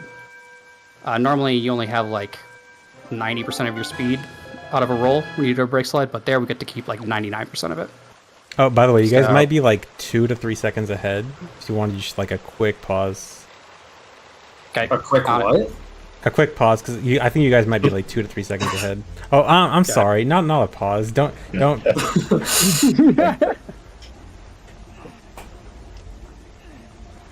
Right. So we gotta decipher here real quick. We'll get back to Fire Mountain stuff with the whole mega jump that we just did, but here we have to decipher some charts to get you big picture stuff. We have to decipher 2 at a time. So there is a 5,000 rupee wallet that in many runs we'll utilize so that we can do all 3,000 rupees worth of deciphering at the same time. But that wallet is unavailable to us with what we've done so far. It's complicated, but essentially, if we try to go get the 5,000 rupee wallet in the Forest Fairies at outset, the game crashes. So that's a thing. So we'll be having to do 4 trips to Tingle and decipher 2 Triforce charts at a time. Anyways, well, I guess should we wait until Nehru's Pearl to talk more about that mega jump? Probably. Yeah, sure. The super swim's pretty interesting. Right. You'll also notice anytime we do a super swim, we always get an air refill right before we start doing the super swim because your speed is actually linked to your air, so you want as much air as you can. Anyway, so we just we got storage and then we clipped. Well, we went through that rock before it had loaded fully. So we entered the cave, but there's a cutscene here. So we actually entered the cave and watched the cutscene, or stored the cutscene at the same time. Which let us skip the cutscene and also be in the cave. Which means we can exit the cave and we're just right here, which is where we need to be. So we can go back into the cave, because this cutscene is actually linked to breaking the rock wall. You can't just go into the cave. The game specifically checks that you broke the wall. And crucially, we had to enter it in the loading zone there within a 2-frame window. Yeah, to actually trigger the King of Red Lions tech cutscene where you're like visiting Outset for the first time. You have to cancel Yeah, that was first. that was a new trick for this. Yes. So We here's were our doing third some, pearl. Yes, we were originally doing some like crazy clips into the island to get into the cave, and then Trog, you were just like, why don't we just hit the cutscene and the loading zone? It's Yeah. so simple. Anyways, Um, yeah, Mitty, do you want to talk a little yeah. bit more about that interesting thing that happened to get into Fire Mountain and why we did it? So we got the power bracelets in Fire Mountain, which we kind of didn't mention, but that is important. So we need to enter Fire Mountain. Normally, you're supposed to shoot an ice arrow at the mountain to like freeze over to climb up normally. We don't have ice arrows, and we wouldn't want to equip them if we did have them. So we did that very long 15-minute super swim charging, and we used the chest storage collision, which was that messed up collision that let you walk up walls. So we used that on Dragon Roost to get as high as we could, which was just high enough to reach the loading zone at Fire Mountain. And we built up enough speed to make it in a single frame, because as soon as Link goes off the ground, his speed is like cancelled. You get 1 frame of movement, and then his speed goes to 0, which is why we had to build up enough to do that entire distance in 1 frame. And that was the closest also- point that we could do it, too. Yeah, obviously. yeah. That was I think one quadrant level. I think we needed like 1,000, or it was 110,000 speed. Is what we needed for that? It was something like that, yeah. Yeah. And also, I saw a chat question that was asking why we're playing on Japanese. That is one of the main reasons that this run is only possible on Japanese, because on other versions, if you were to enter Fire Mountain without actually freezing it over, the game would just kick you out immediately. It wouldn't actually let you stay in there. That is a Japanese only exclusive thing. That's interesting because it makes me think that they must have found a way to get in early, and that's why they patched it. I can't believe they build up super swim speed for 10 minutes and got into... I mean, there might be a way that we don't know about that they found. All right. So I know people have complained about this game, saying, "Oh, you have to sail everywhere. It's so annoying." Well, don't worry, Here's a guys. We solution. we have you covered here. We will not be doing any sailing. We have this instead. The duality of this test. Super swimming The yin with and yang. 100,000 speed and cruising. Yeah. We have the sail. It's in our inventory. We could just pull it out whenever we want. Yeah. It's a nice detail that the boat ducks its head It when is. the cannon's out.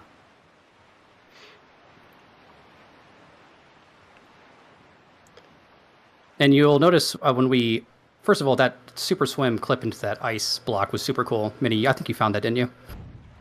That was pretty Yeah. cool. Yeah. We needed to do that to reload the area to get the King of Red Lions to spawn. And then Yeah, immediately so we- afterwards, you did a super swim off the map, which Yeah. basically reloaded the King of Red Lions spawn position to be closer to the golden ship. And I think it saved like 5 Yeah. seconds versus just cruising from the beginning. Yeah, so the King of Red Lions has like different spawn locations depending on where he is on the overworld. So the first super swim, we entered and exited that cave, which put King of Red Lions on this island, and then we voided out, which spawned him at a different point on the same island, which was closer to the ship. Also, shoutouts to this golden ship for having like the perfect cycle. Like it wanders around in a fixed cycle, and it just so happens that it shows up at the correct time when we're close to it and shoot it down. Otherwise, this would be even longer. I have a question about that. Would it be possible to have one of the other boats shoot a bomb at it and have that count as killing it?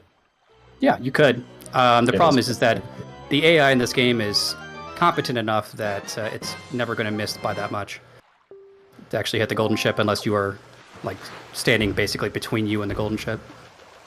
But yeah, in theory, you could skip like bombs. If you didn't have bombs for whatever reason, you could do that instead. Nice. Yeah. the astute viewer noticed that we got a regular treasure chart from that, when normally you would expect to get a Triforce chart. I know So that's why. actually a version difference. Kita, tell Um, us. Yeah, I'll explain. Yeah, So in the Japanese version, you actually get a chart which leads to another chart, which actually leads to another chart, and then that one leads to the Triforce chart. Whereas in the English you- version, it's just a chart. The I think Triforce you missed chart. one chart in the chain. I was speeding it up a little bit. I mean, we're on a time limit here. True. So the Yeah, developers like that. obviously saw some wisdom because the Japanese version is actually the original version of this game. They had like a 1.1 version. I don't know if they actually labeled them or not, but the English and PAL versions are a newer version that they patched a couple things in it. And one of the things they did was they nerfed the Triforce Quest. They made it way easier, right, guys? I mean, no one complains about the Triforce Quest at this point since they fixed that. Yeah. So yeah, we're just doing this chain of 4 right now. We're doing some of them now. We have to go back to Needle Rock. This is Needle Rock Island to collect the third chart in this set of 4. Yep, back in the same cave if you missed it the first time. Yeah, and this again is just to Kind of funny reset King Red Lions here. Yep. Yeah, it's pretty funny that you get the Golden Gunboat at Needle Rock, and then it sends you away, and then takes you right back to Needle Rock again. Yeah. The normal viewer noticed that it's daytime, finally. Yes. And you made me have to That's redo what this it's salvaging because you wanted the sun during this. Remember? Yes. You're like, I Tron, wanted this to is see the fine. sun. Tron, this is fine, but I need to see the sun, so I had to redo it. It's been too long. Alright, oh, this is extremely important. So CGF tasked this Super Swim. This is the first part CGF test. It's one of the 5 tasks. So check this out. Yep, he's utilizing something called an arrow super swim, where he's, instead of going straight back up and down, he's kind of going angled upwards, or angled downwards rather. And it allows you to move while charging a super swim. Alright. And that was also the last thing CGF tasked. Yes. Nice. Shout out to CGF. Yeah, he joined us kind of late, and then unfortunately he had some like IRL stuff come up, so he didn't get to do any more. But that one Super Swim he did was really sick. He made his mark, that's for sure. So we're going to leave. Again, we don't want to watch the chest cutscene here, so we're just going to store that and peace out. I have another Wind Waker question. Mm. So normally when you do that chest storage, the screen goes completely black, but for viewing purposes, it's like slightly visible. Is that Yeah. true, or did I just make that up? You are 100% correct, Kita. For this render, I modified the chest storage light values to like 30%, just so we can see what's actually happening throughout them. Yeah, because otherwise it's completely pitch black, right? You can only see like Yeah. Link's eyes. Yep. And that used to be the case too for door cancel, actually. Door cancel, for anyone that knows old school TASs or speedruns of Wind Waker, knew door cancel and how it always would fade out and you couldn't see anything. But as part of the discovery of, or as part of the making of this TAS, one of the most major discoveries that's been found for real-time runners has been door cancel visibility, which many of you found during this, which Yeah. lets you completely remove the fade out for this. Yeah, so Door Cancel, we did this earlier to enter Forbidden Woods, which was when we closed a text box during opening a door.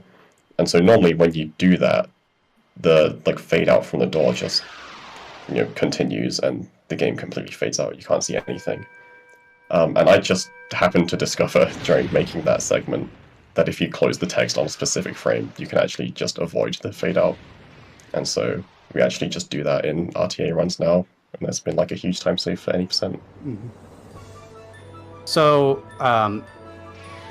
like I was mentioning before, like we found a bunch of things throughout the making of this TAS, and we kind of had to pick and choose what things we wanted to reveal. Like, okay, should we reveal this? Is this actually going to be useful for the real-time runners, or should we hold off on it? So that was one of the things we absolutely knew we had to reveal to people. But certain like minor things like the Bird's Peak Rock push clips and stuff like that, like no one's gonna do that RTA. ZFG could have used it for his randomizers. Yeah. I'm sure there was a time. I just need a setup for these float precise clips. Yeah. Did I mention that they were also frame perfect? You have to drop the bomb on the Oh, correct yeah. animation frame. Yeah. Forgot about that. Alright, off to Tower of the Gods. Third dungeon. After we did some cleanup Triforce questing. Just want to preface this dungeon by saying Mini and Azer and AGF did most of this dungeon. And they did like a super good job. Like, I did not contribute whatsoever until the end. You'll see why coming up, but Yeah. this dungeon turned out really well from you guys. Yeah. And immediately, the astute viewer may notice something. I'm gonna wait until someone points it out. Anyone say Well- anything? Yep, someone said it. The key count. We have a small key. How did Yeah. that happen? What? So, if you check your mental notepad, you may remember back in Forbidden Woods, like half an hour ago, or whenever it was, there was this room. We went into this room and we stored a chest and then just left with no explanation. So that chest had a small key in it. And small keys have a really weird property where if you store them and then you go to the overworld, because there's no key count on the overworld, the game just like keeps remembering that you have a small key stored until the next time you enter a dungeon. So that entire time, from Forbidden Woods to now, the game had just remembered to keep a small key stored. And then Nice. the next time we enter a dungeon, it just gives it to us. Wait, so I have a follow-up question. If that's the case, couldn't you get up to 16 keys? Interesting. You could do that, yeah. Actually, do have yeah, a fun now that I category. remember seeing like there's a category extensions thing for I think 10 Dragon Roost keys. Is that it? Is that how you do It's- that? Yeah, so we have 14 keys, RTA, and with TAS, it's possible to get up to 16, and I've made a LOTAD of 16 keys, like a Nice. couple years ago.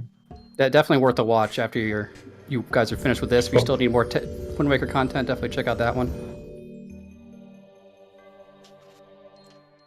We're still working on up to 37. We're catching up to you guys, but A few more years. a few Yeah, more years. Give us some time.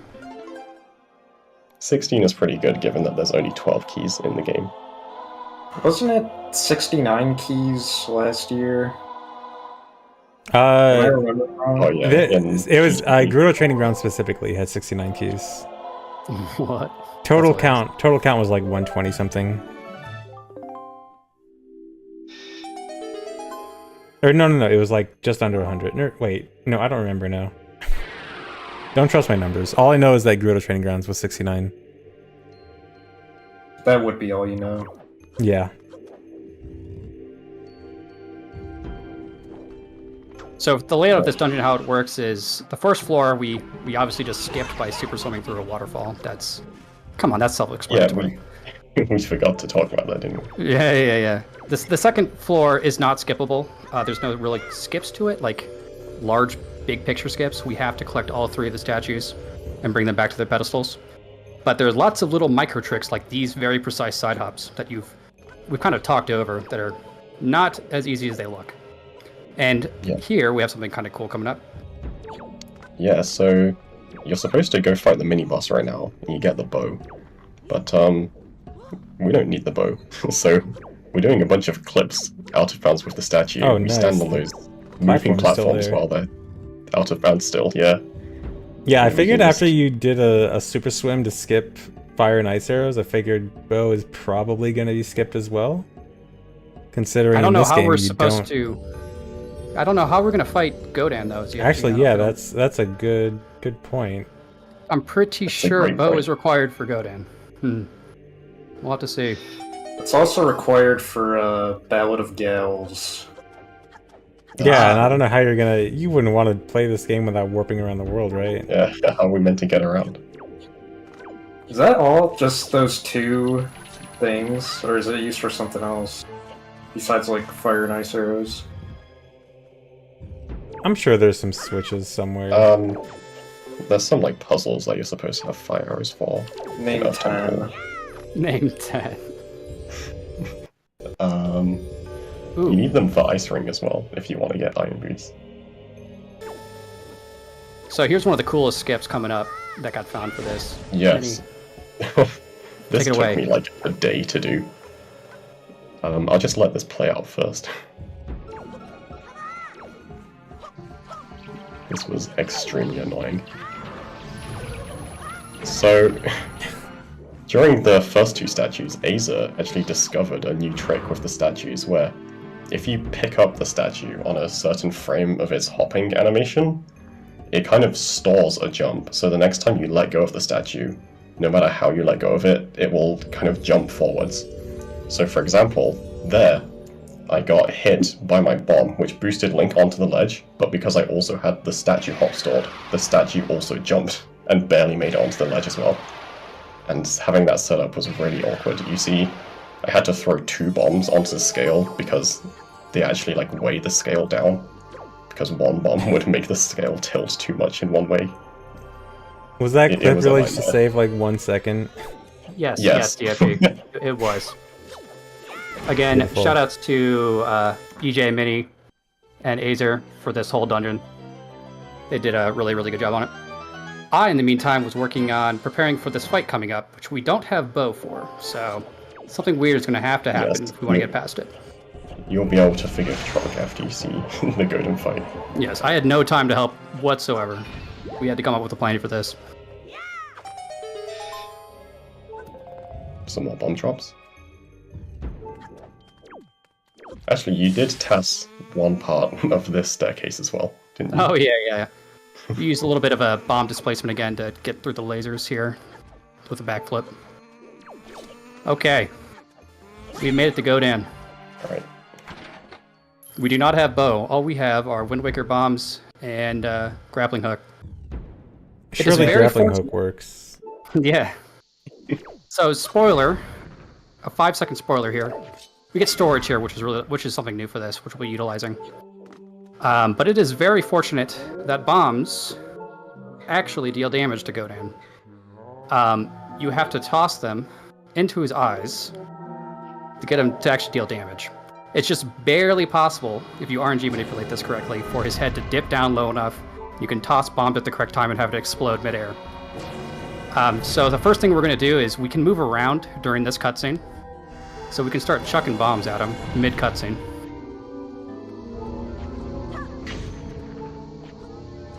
And we have to, basically we have to drop bombs in his mouth 3 times. And we do a bunch of RNG manipulation to get these hands grouped up. So we can just throw 1 bomb at him. And yeah, this was like 2 weeks of work. This was very, very difficult. So everything here is RNG is all scripted, all the movement here. Lots of RNG manipulation to group the hands up like that. Yeah, just watching this, I can feel the pain it must have taken to test this. Yes.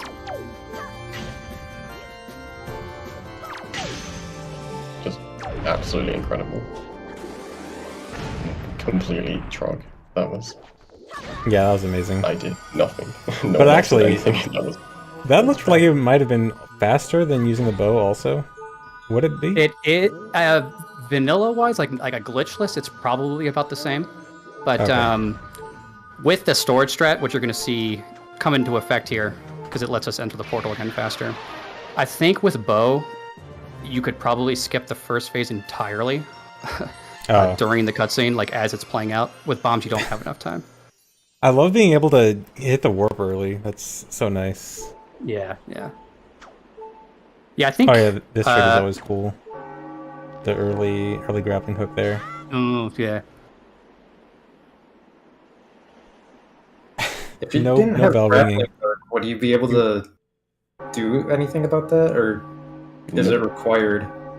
That is one of the grappling hook requirements. Okay. Pretty Yeah, much one all thing we you'll- need grapple for is like salvaging Goma and that bell. That's pretty much it. Yeah, so grappling hook seems like one of the less likely items to be able to skip. Yeah.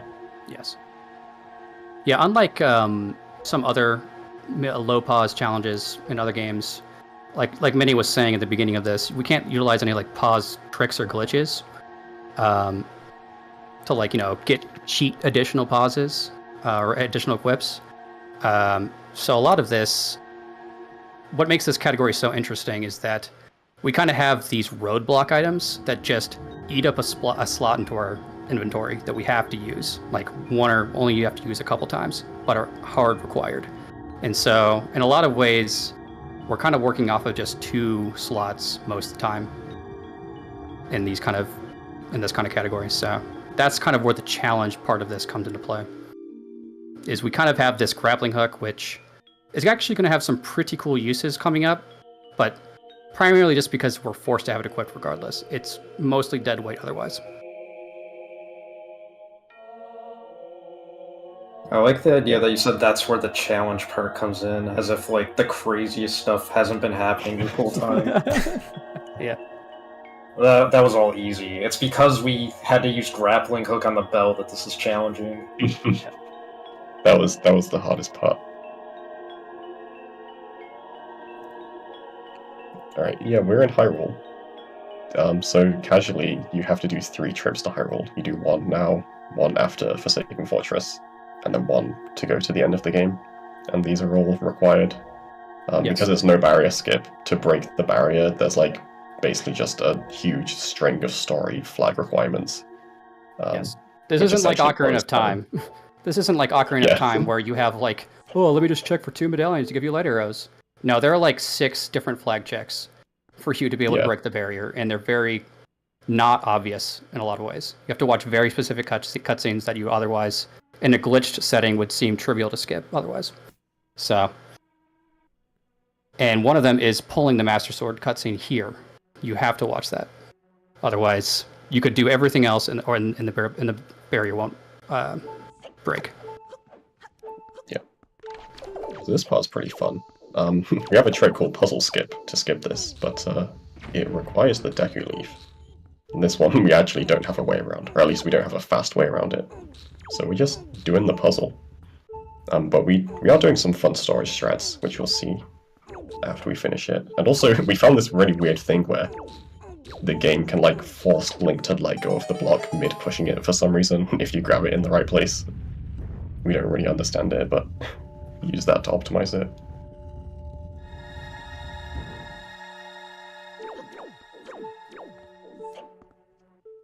Yeah, I love these little small storage strats that Taz can do. These would never be things you would do in RTA just because they only save like 1 to 2 seconds. And the general philosophy with real-time speedrunning in this game is that you ask yourself, okay, I can do storage here and it skips a cutscene, but this is also frame perfect, so I kind of want to be able to do 2 attempts of this. Otherwise, like, why am I doing this? So a lot of these only save time if you get it first try, which eliminates any time save for pulling this off RTA.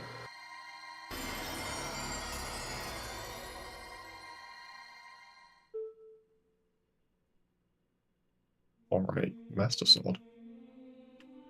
Double damage. Faster enemy fights. Exciting. Exciting.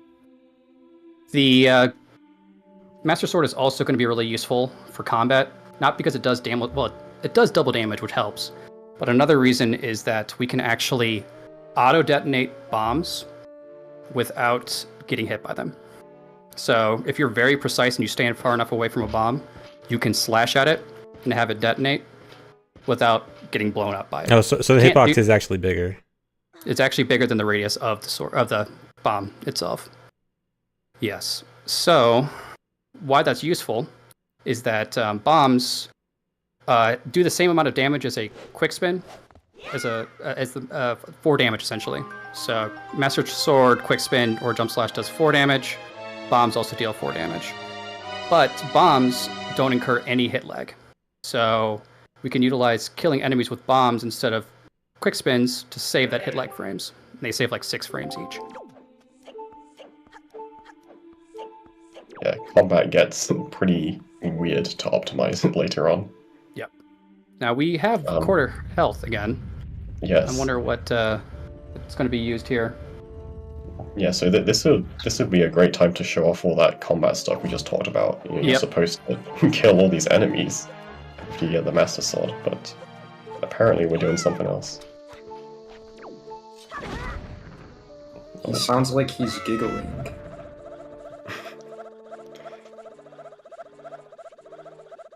So, it's been a while since we saw another zombie hover. So, here's one. They're back. You can. There's actually like a surprisingly big invisible wall in front of that door that you have to like hover around.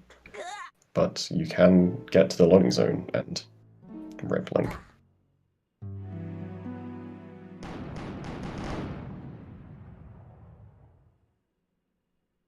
And we could have fought all the enemies, but it's just faster to do this. Yeah. So when you're outside, your respawn location is at the front of the castle. If you were to death warp inside, it would just put you back, I think, in the Master Sword chamber or just outside it. And Alright, we I are rolled off. one. Yeah. Yeah. We got a couple more collection things we want to do before we head off to the next objective, which is going to be getting to Helmarock. So we have one more of the treasure charts. Kita, I'm sure you remember you were mentioning all 4 of those treasure charts in a chain that we have to collect. Here's the next one that we'll be collecting at Eastern Fairy Island. This is also a good time to talk about salvaging.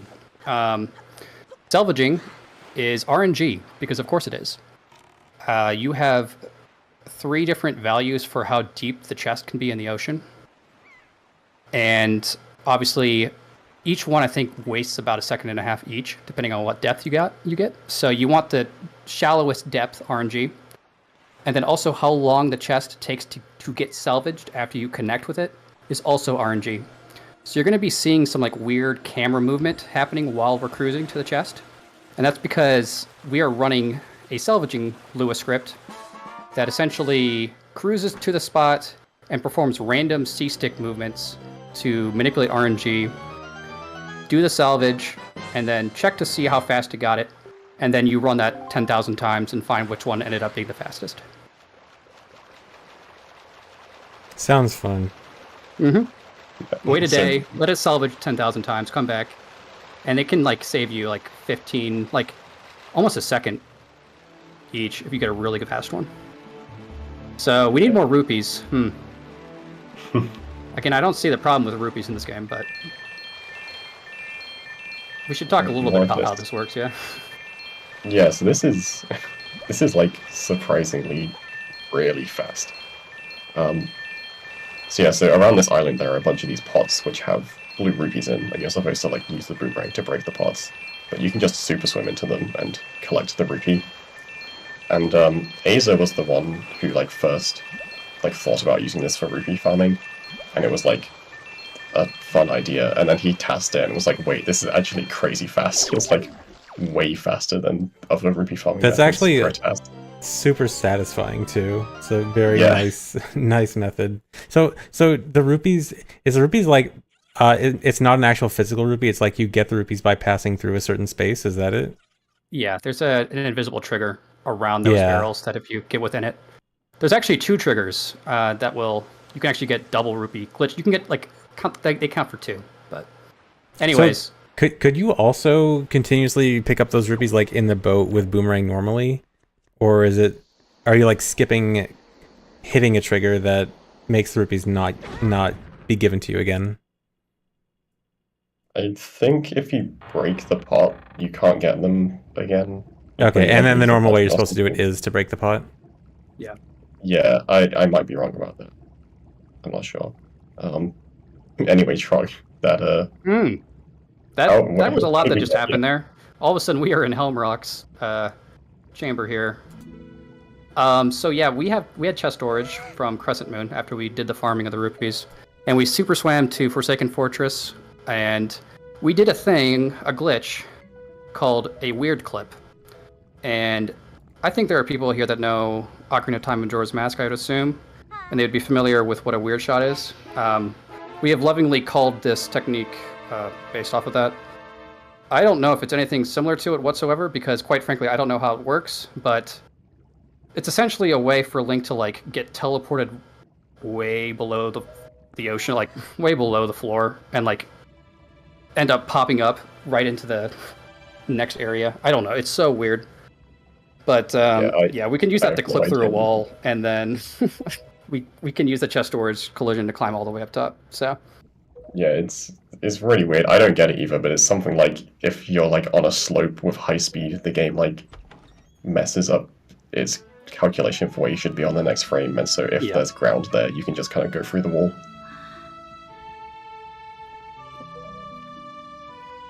Anyone may notice that there's a pirate here that is normally supposed to be here. His name is Gonzo, and it is a tradition to point out that Gonzo is Gonzo. And that is weird. Why is that the case? Gonzo is gone. He spawns in when you watch one of the cutscenes in the intro on Outset. Because on Outset, the pirate ship is always there. It's just invisible until you watch one of the cutscenes. So if you don't watch that cutscene, the pirate just stays invisible. Fly to victory. Errol. Okay, time for the Helmrock fight. This is going to be a really epic, intense fight. Fight to the death. Especially since we don't have any of the items we need to defeat him. The Skullhammer is hard required to defeat this boss, so we'll have to see how we get around this. I'm sure it's going to be a very intense battle.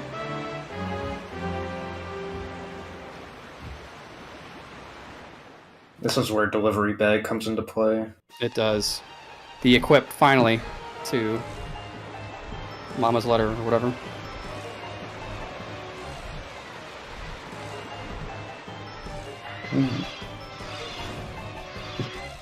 EJ did this part. EJ did a good job on the super swim here, yep. And we can kind of get Helmrock to clip us out of bounds by climbing up in that spot. And here's going to be the first instance, guys, so we can clip around the spikes here. Here's an instance of an enemy brake slide, which lets us preserve full speed roll in a brake slide, and lets us turn while moving. And again, brake sliding lets us go faster up slopes.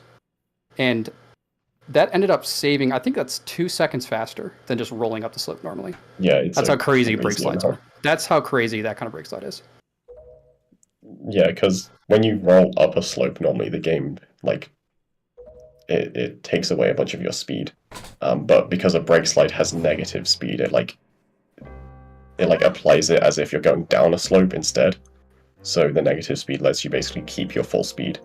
And then that, along with the enemy brake slide giving you full roll speed, you just travel up the slope with full roll speed, basically. We didn't really talk too much about how to do a brake slide, and mostly because that's not relevant to you. It's very kind of difficult to do RTA. But if you feel like trying it yourself, go for it. Be my guest. To do it, you need to... Ideally, you should do it out of a roll, just so you get that 26 speed, the maximum possible speed you can get. Normally, at least. And then you hold target, and on the very first frame that your roll animation ends, you hold fully straight down, so all the way down on the stick, while holding target. Then the next frame, you release target, and then you hold ESS down. And then you hold ESS down to hold that speed the entire time. It's pretty annoying.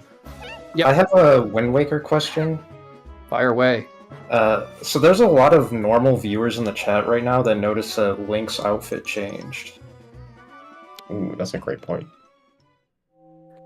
So, yeah, we never got the green clothes, the classic Link clothes. You're supposed to get those during the intro of the game. But yeah, obviously we skipped a bunch of the intro. For some reason, this cutscene, and only this cutscene, will give you the clothes for the cutscene, and then take them away again after. This game has a lot of cutscenes that just give you items, interestingly. So like this cutscene, if you didn't have the Master Sword already, it would just give you the Master Sword. And actually, it gave us the Hero Shield. We didn't have a shield before this, and now we have a shield. And we actually, like, it's in our inventory. After this cutscene, we will have a shield for the rest of the run. But we won't have the clothes. For some reason, the clothes, it gives it to us and then takes it away again. And I don't know, it's weird. So we do have a shield now, but we don't get to keep the clothes. Yeah, so if you notice the clothes, you're normal. If you notice the shield, you're astute. Know the difference. Exactly. Also, fun fact: getting the shield here in this task setting is actually kind of annoying. Yeah. We would love to not get shield here, primarily because for somewhat, I'm glossing over it somewhat, but essentially we can put away items quickly by crouching normally. So if we just crouch for a single frame, we can instantly put items away. But that only works if you don't have shield. So there's going to be times where we would really love to put an item, get an item out of Link's hand, but we can't do that because we have shield. So I think we probably lose like, I don't know, 15, 20 frames throughout the rest of the run just because we have shield in our inventory. So yay. Yeah. We did actually find a use for shield though, when it Did we? comes to moblin fights. Oh yeah. Yeah, we have that. We'll see that later. Just put that in the It's back of pretty my mind. funny. Actually, wait, I have another question. If you play New Game Plus, does it give you the hero's clothes in that cutscene? No, I don't think so. no, I don't think so. Who wants to go check for us? I feel like that would be a very... That would be a very well-known weird trivia. oversight. Yeah. So this cutscene that we're watching here in the courtyard is another required cutscene to break the barrier. You have to watch that cutscene in particular. Yep. As well as the next cutscene coming up. Yep. Also, these electrical barriers are messed up because of skipping the fight in Hyrule 1. So for anyone Right. who has watched this game or has never played this game before and doesn't want major spoilers, you should come back in a couple minutes.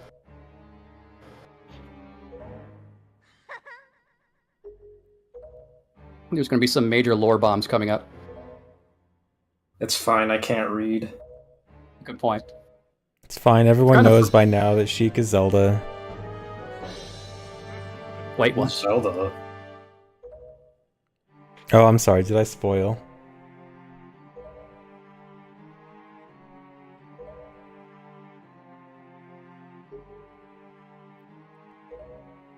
Also, another fun fact would be, so we mentioned the Triforce collection quest, and we have to collect those 4 additional treasure charts that are exclusive to the Japanese version of the game. Now that seems like really stupid and would waste a bunch of time compared to later versions that skip all of that. And you'd be correct. Japanese probably loses, like, in an RTA setting, like 3 minutes or something like that, to having to collect those, maybe even 5 minutes. Let's go 5 minutes on it. I don't remember.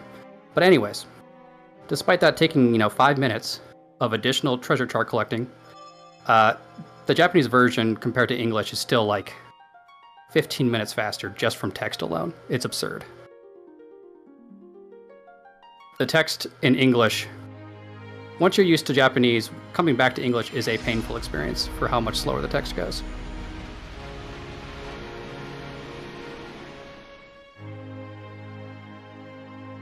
Whoa. Close your eyes. Well, Wait a minute. it's the king of Zendaya the is Michi?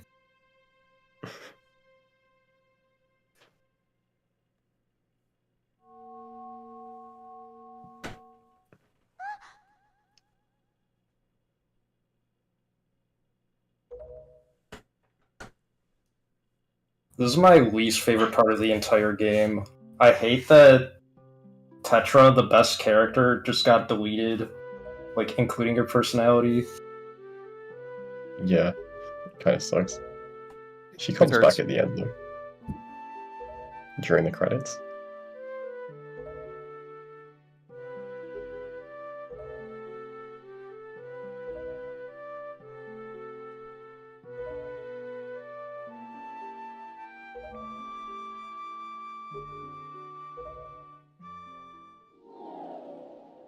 I never understood why this guy can just teleport. He could turn into a boat, so, I mean, I it's not guess. that big of a deal. And he teleported earlier, you did that super swim, and then the boat beat you there. That is true, yeah. The astute viewer noticed that.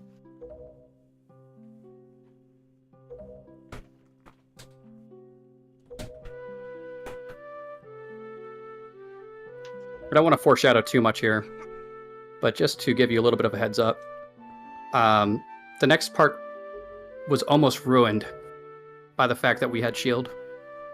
The fact that we have shield, like I was mentioning before, makes us lose a few frames when we need to force unequip things. And there's one part in this upcoming segment that is barely possible. There's a very, very tight cycle, and I could not figure out how to get it. I spent probably like a week trying to get this cycle, maybe like 4 days. And I was just like always 1 or 2 frames off. And it could have been done earlier in the run. We could have routed it earlier when we didn't have shield, and that would have saved the frames that we needed. But with Azur's help, it ended up being okay. But there was almost a mini scare coming up that we were going to lose like 10, 15 seconds because of shield. I thought you were gonna say you were gonna lose like an hour of progress, not just like 10 Well, yeah. seconds. Not like 10 seconds of progress, with like 10 seconds of time lost, yeah. Yeah. I mean, I just Yeah. thought you were gonna say you'd have to redo a huge amount. Oh god, that'd be so, yeah. 10 seconds. We can't be losing 10 seconds in a Lotad. Right, so where are we gonna go now? Obviously, back to Tower of the Gods. Hmm. Why would we possibly be doing this? This is interesting. So you don't see this room done much in speed running, but here we are. And we're not really going to do any of it. We're going to get this section storage. Yeah, Took a go while ahead. to figure out how to route properly. Yes. With all So this is all weird based things. on a water cycle. We have to get to this small key chest. And this is the cycle I was referring to. This is just barely possible to make that. And getting through that was a nightmare. And yeah, that was a collaborative effort between me and Azer. And Minnie to a degree too. I know you were off, like on vacation or something during this time. But Yeah, I worked out like the route we should take throughout this part, like where to clip, how to get out of bounds, when to do storage. But I wasn't available to like actually help task this part. So we've So, yeah, stored this. Go ahead. I was gonna say we stored this key and we are peacing out. Seems weird. Yeah. And so for then the that viewers key who again took is note- gonna be given to you the next time you enter a different dungeon. Exactly. Once you took notes, you would know. Yeah, that, yeah. Just take some notes. Remind. Just don't forget about it.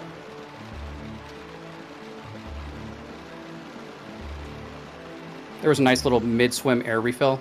Like Minnie was saying before, air refills are important for super swim optimization since you go faster when you have higher air. And here's Decipher number 2. As we mentioned earlier, there's going to be 4 total deciphers. So we have to decipher 8 Triforce charts, and this is 3 and 4. I love that you can talk to him from so far away. It looks so awkward. Yeah. It's kind of awkward with Ankle and whatever his name is. David Jr. Even, sorry, I don't remember the lore on this. On Tingle. They brought him back for a Minish Cap, all of them. Unfortunately, we don't get to see Knuckle in this run. Wait, do you not hear his sounds because he's so far away? I think it's because that always happens when you super swim here. I'm not Oh, entirely okay. sure why. Yeah, It I was might gonna have say, or something to maybe do with, it's like, like a audio. music glitch. Yeah. Something interesting about the deciphering is that you don't actually get to choose which charts you decipher. He just does like the first ones, like in their labeling that you have. So we actually have to like take that into account when we're routing things, because we don't get to choose which ones we get. We just have to know which ones we have. Yeah. Each Triforce chart has its own specified number in a list, so it's important. Anyways, this is Stone Watcher. To get the Triforce chart in here, there are 4 chambers where we have to defeat all the enemies. And then once you defeat all 4 enemies, Dark Nuts will spawn, and you kill those and to get access to the Triforce Chamber. So you're going to see a lot of combat in these areas here. These are pretty cool. And you'll notice we're pulling bombs through doors. These end up skipping an animation where Link looks behind him to see like the door lock behind him. It saves like a second and a half or so. And so a lot of this is like, yeah, that fight was cool. So we just did a bunch of RNG manipulation to basically get these particular Wizzrobes to spawn all together. There are like 9 or 10 different locations they can all spawn. And so that was a bunch of RNG manipulation to get them all combined together. Nice. Yeah, I think that was like a 1 in like 115 or something chance to get them where we wanted. This is one of my favorite strats in the whole task.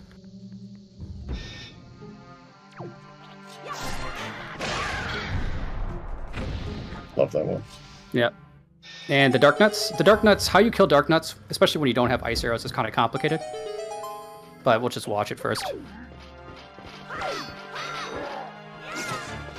Now, for anyone that has played this game casually, will think that that looked like nowhere near enough damage. And you'd be correct. That seems off. And that's because Dark Nuts are kind of bugged. When they kind of have a bug where you can damage their health through their armor. But as long as you don't destroy the armor, their health doesn't reset. The moment that you destroy their armor, they have like 10 health in their armor. It resets. Also, here's a cool little trick where we can utilize text to cancel opening the door. And I think that like saved like a second just to like skip the door opening animation. Yeah, it was not much. More bombs, of course. Do you have any idea how many bombs are used in this run? Or Good like question. any estimate? Yeah, probably 7.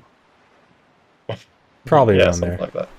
Yeah. I would guess like 150 to 200.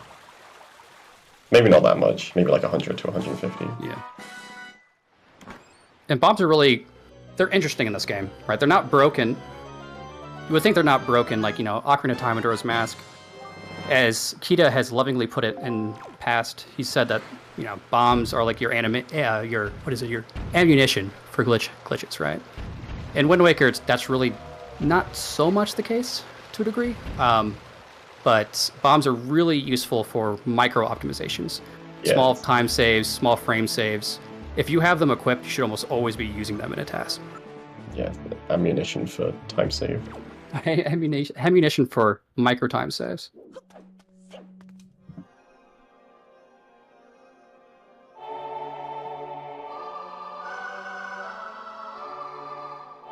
Oh yeah, so there, that Super Swim skipped picking up the stone in front of the dungeon here, right? Yeah. Yeah. Although, I guess you have power bracelets anyway, so it wouldn't have been too big of a deal. Correct. Yeah, we do have them. We ended up swimming into the island before it loaded, and then the island loaded while we were inside it, so we got to kind of like pop up onto the island as well to skip swimming up the entire thing. And to give you a little insight into the engine, basically the ocean is divided into 49 quadrants. It's a 7x7 grid. You can see it on your C chart. And each quadrant there's only one quadrant loaded at a time. So as you transition from one quadrant to another, the collision for that new quadrant still hasn't loaded in. It's like in the process of loading. So obviously with enough speed, you can get there before it fully loads and then have the island load around you, which is how that works.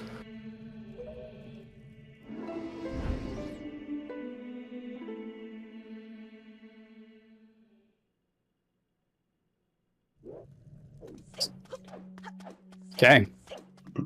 We're off to Savage Labyrinth, which Yeah, this part's pretty cool. pretty cool.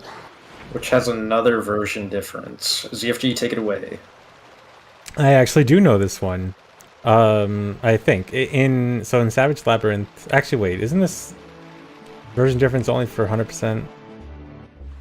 Yeah, you're right. Yeah, but yeah. So in Savage Labyrinth, there's like one part you do just for the Triforce chart, and then if you keep going, in the English version you get a heart piece, and in the Japanese version you get 10 rupees.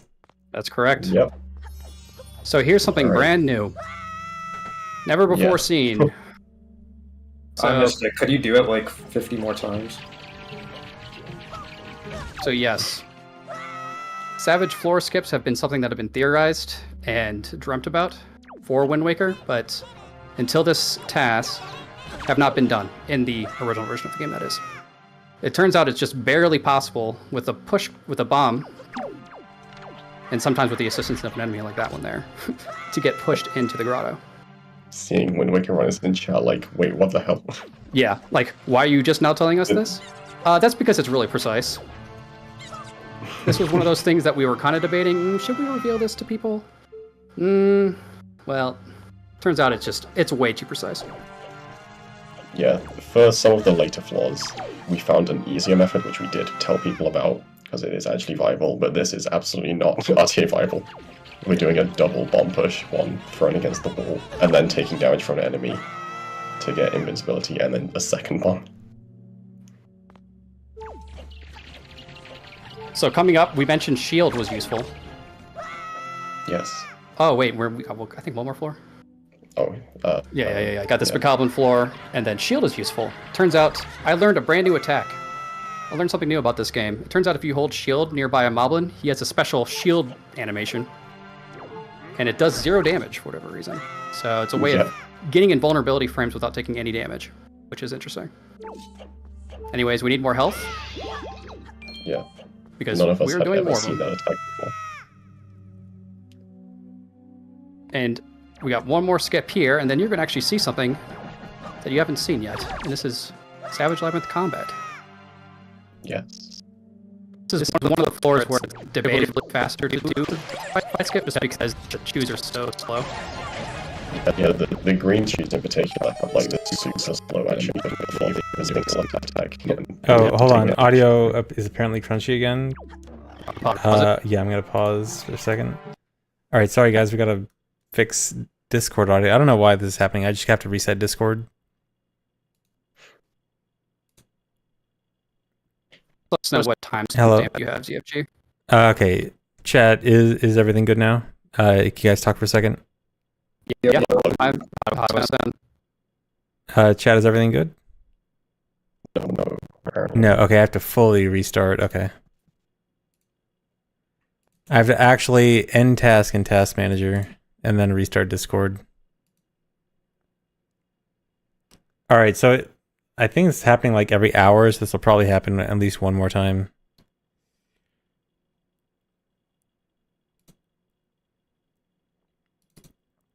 Hello. Welcome Hello. back. Okay, Hello. now chat, is it fine? Okay, now it's good. Okay, I was just saying, it looks like this is happening every hour, so this might happen like one more time. Alright, what's Okay. the Okay, timestamp? timestamp is 2:07:25. On the video. 2:07:25 on the video. 207 25. 20. Really? Okay. Okay. Hold on. 207. So And you I'll- just saw the saw Actually, the here, green I shoe fight, yeah? maybe we'll pause it like syncing the next hole. So like the moment he enters Yeah, the hole, Yeah, basically? yeah. The moment it flashes black. Is that for the green shoes? Or This that is for on the Baba floor. Okay, so on the Baba floor, we will pause it when he Yeah, enters. so I'll play it now, and then I'll just pause right at the black screen. Okay, so it just turned black. Okay. All right, so starting again in 3, Yep. 2, 1, go. Okay. Okay. So, remember those floor skips that we just did with 2 bombs? Well, you can throw them in the trash because we actually found a better way of doing it midway through this. And it's even more precise, utilizing an enemy break slide. Turns out if you face backwards into the fire ring and you drop a bomb frame perfectly, you get enormous amounts of displacement that is just like barely enough to touch the grotto entrance. You still need to take damage from an enemy first. So basically, from now on, these floor skips are going to be wait to get hit by an enemy, roll, do a a frame perfect enemy break slide, pull a bomb out, drop it frame perfectly, right next to the fire ring, and you can barely touch the fire ring. So no, Yep. not RTA viable. Sorry. And you also need a pretty precise position as well, don't you? Because Yes. like You you can't move just, like- too far in one frame. Exactly. You can't just brush against the fire ring and then drop the bomb frame perfectly. You have to be in the process of nearly touching the fire ring before you drop it. Yeah. So Alright, these so these are, next- yeah, floors 20 through 30. Go for it, Minnie. Yeah, these floors actually are the floors that we have skips for already, but they require the hookshot normally. But instead, we can use the torches in a different way to kind of push Link towards the hole and then use one bomb. And you can still do the break slide one into these ones, which would be faster, and we'll see a few of those. But these floors just happen to have enemies that only do knockback damage, which isn't good for doing the break slide floor skips, so it ends up just There just being aren't enough fun. invulnerability frames if you get knocked down. Yeah.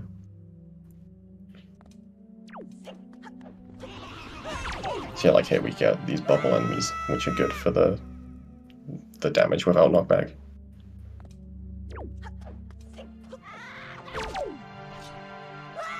And now some viewers may be wondering, well, these floor skips you were doing before on floors 23 through 29 seemed much faster than the ones you did 1 through 9. And my answer to you is, yeah, shut up. We didn't feel like going back for it. I like that this viewer knows floor 23 through 29, like they're counting. Although, knowing ZFG's chat, they are counting, so carry on. They know. They know that this is the last floor. You guys all know your exact Savage Labyrinth floors, right? Yep. So there's a bunch of rupees at the bottom of Savage Labyrinth. Fun fact on the English version, there's actually another rupee pot. Another change that they made is they kind of buffed the amount of rupees throughout all of these Triforce areas. I guess people in the Japanese version complain about not being enough rupees. I mean, it hasn't been a problem for us, obviously, but there's a lot of rupees here still, and it's Yeah, convenient. they just should have done the 5 rupee farming on the pots with super swims. You know what? Yeah. That's what I should have posted on my those ancient forums back in the day to just do that instead. Yeah. But instead, we can get chest storage and kind of void out here to reload the room to collect these rupees over and over again. Yeah, this is one of the like classic rupee farming spots for speedruns. It is actually quite a bit slower than the Crescent rupee farming, but we're here and it just kind of works out for the routing. Alright, coming up, this is probably my favorite section of the run. This Yeah, good luck explaining this. part. So, long Wind Waker dive to begin to get storage. Okay, so we're storing King of Red Lion's text because we're going to get door cancel on this door up here. And we want to store this guy's text as well. So, I mentioned before, if you store a text box to get the text on screen, when you close the text, it gives you back storage. But with just like a regular NPC's text box, it doesn't actually give you storage straight away. If you close the text box, but you're looking away from the NPC, it won't give you storage until you point the camera towards the NPC to load them. So we close that guy's text box without looking at him, so we don't have storage yet, but when we look at him, we'll get storage again. So that lets us salvage this chest without storing it, but then get storage so we can store King of Red Lions' Yes. text. So that's how we were able to store the chest here without storing the salvaging cutscene. 'cause we Wait, don't so want that gives you chest storage? It doesn't give you chest No. storage, it just gives you storage back Oh, okay. so we can use Yes. it on the King of Red Lions. So right now Good. we have door cancel, which is that like no-clip collision, and we also have a King of Red Lions text stored. And now we're super swimming to Ice Rink. We land on the island before it's fully loaded, so we avoid getting frozen, because the actor which causes Link to freeze hasn't loaded yet. And then we stand on top of the chest, which is the one place you can stand without getting frozen. We use that to start a zombie hover. We can barely escape that ice without getting frozen. Now we're hovering over Ice Ring. Yeah, have, anywhere like, we King of touch Red it would Lions freeze text. us. Yes. we can land on a tiny bit of the wall here. We also pulled a bomb.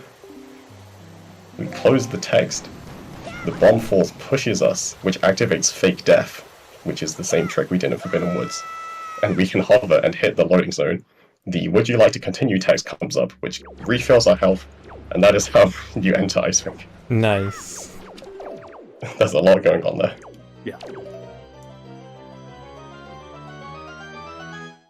And you may notice we pulled out grappling hook for some of that movement there. That's another brand new brake sliding technique called a grapple slide, or an item brake slide rather. And we'll talk more about that later, but just so you're aware of it. And just like Fire Mountains, this is the only way, this is only Japanese exclusive. If you try to get into Ice Ring without thawing it with fire arrows on English or PAL, you get thrown out immediately. So there might be a way, is what you're saying. Mm. Without Super Swim or Hover. Right. The way we were originally going to do Ice Rink was a zombie hover that was going to be like 10 minutes long. So shout out to Trog for finding the way to start that hover from the chest instead of having to hover an entire quadrant. Yeah, one of the fun things... Oh, so here's the third decipher, so 3 of 4 completed.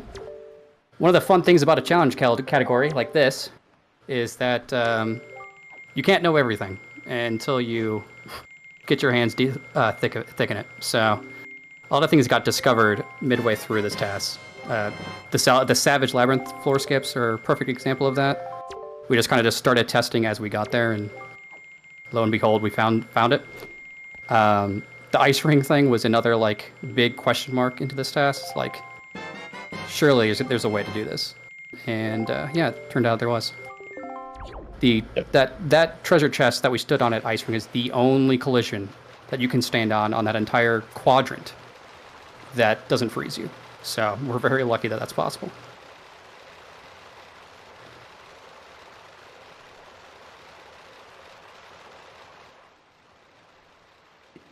Okay, we're off to our next destination. So similar to Headstone Island, where we got Earth God's Lyric, we can get through this island before it fully loads to bypass the Iron Boots plus Skullhammer requirement to bypass that wind tunnel thing. Because as you may notice, we don't have Skullhammer, and we don't even have Iron Boots equipped, so we definitely have to do something like that if we want to get past it.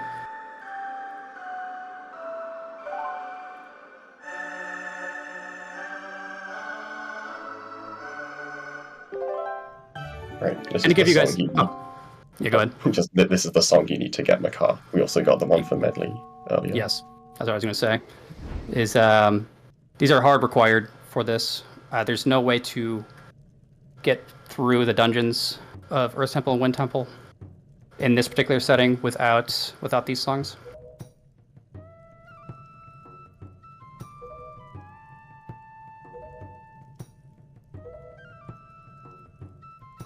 So, Wind Waker lore, this is Fado from Ocarina of Time. If you don't believe me, read the figurine. Which one is Fado in Ocarina of Time?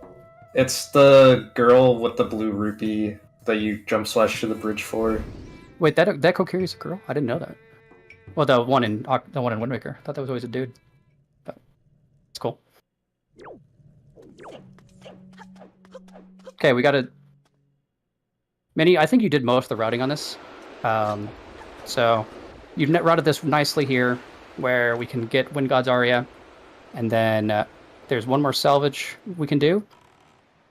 This is actually going to be a shard, is it not? It is. This is going to be 1 of 8.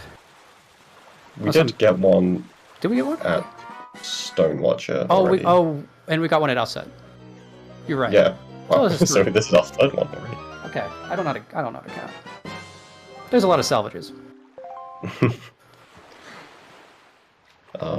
Yeah, I did the routing for this run mostly myself. I kind of made the first route, and then Aza like read over it, pointed out some things. So yeah, he helped me. We kind of both worked together on the route.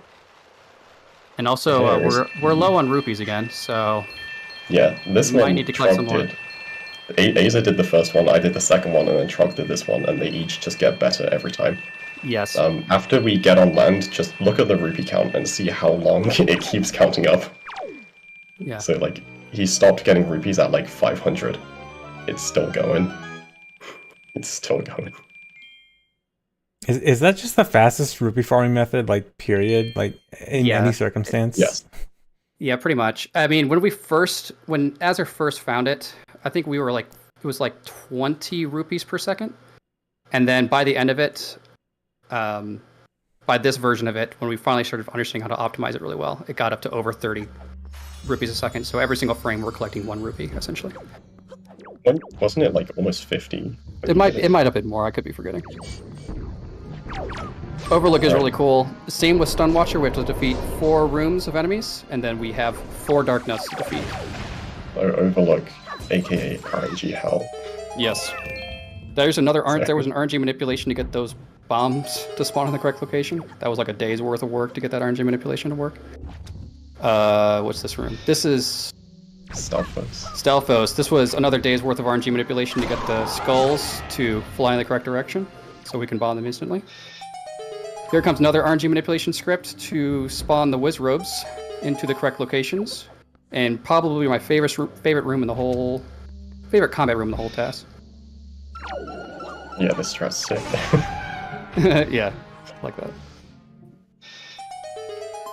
So, yeah, 2 bombs will kill this Wizrobe, so we chain 3 bombs to Yeah. hit each of them twice. This room is really impossible to explain what happens, but good luck. Yeah, I'm glad you did this room and not me. Yes. And then the 4 Dark Nuts. This was a huge collaborative effort between all of us to get it to work. This is really insane.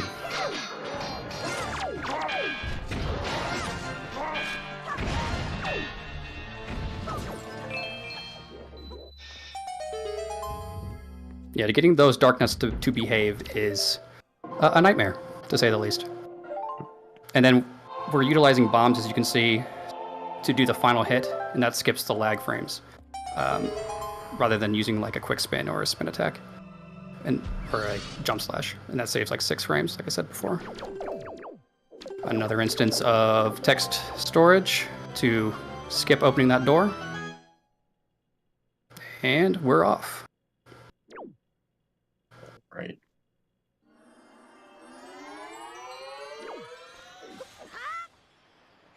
Where are we going now? Where are we going? Oh boy. Right, I didn't like the location of my boat, so I'm just gonna move it over here a little bit. There we go, that's better.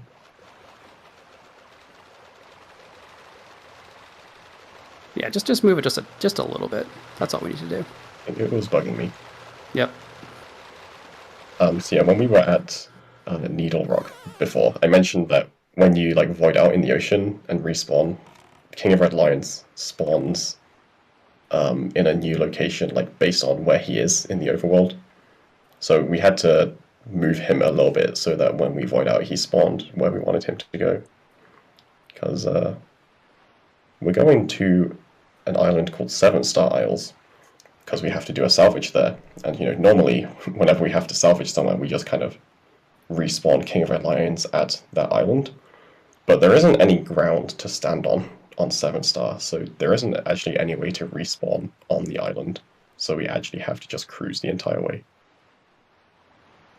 Yeah, even there was a massive search trying to figure out a way to possibly like use chest storage to stand on one of those pillars, go to the platforms, try to reload there, but no, nothing will actually cause the King of Red Lions to spawn at that island. Just gotta slowly go all the way there. Oh yeah. Yep. I know how people always complain about how slow sailing is in this game, so I hope you guys will see this as the ultimate solution. I did an RTA low pause run, and I had Medley in the boat with me. It was very romantic, but no Medley here, unfortunately. How many pauses was that? RTA was 4 pauses.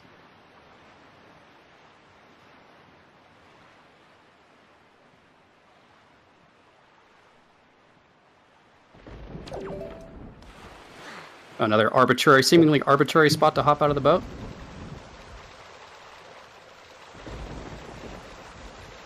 And we're just gonna eat ourselves off the map.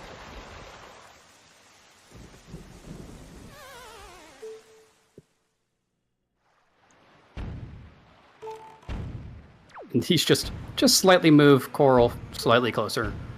Most of the, like, that one only probably saves, like, what, like 10? You timed it. I don't remember, Minnie, how much it saves, but it was no more than, like, 10 seconds, I don't think. Yeah, also shout out to this Gumbo. So when Yeah, you're well, trying to very manipulate good. like moving King of Red Lions to a more precise spot, like is it like guessing and testing, or do you have a way to know where he's gonna spawn? So He spawns it's based you on... go ahead.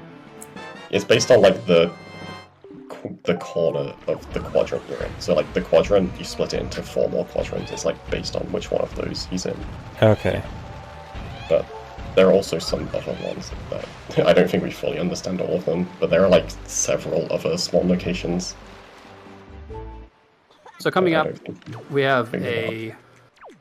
So here's a grapple break sled, where we start a roll and then use the grappling hook to give us a full speed break slide, which is something new.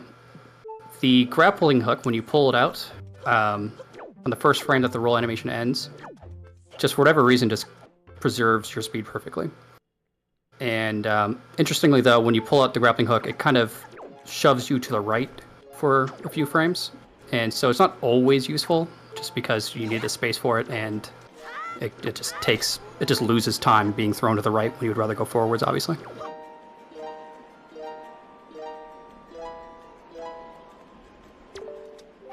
Alright, Medley.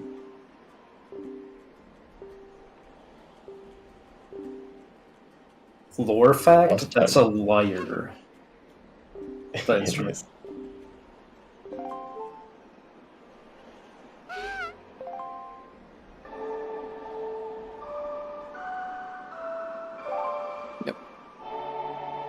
As Steve Midnight has pointed out, this is a you need 2 minutes. Need a bathroom break. Now's the time to do it.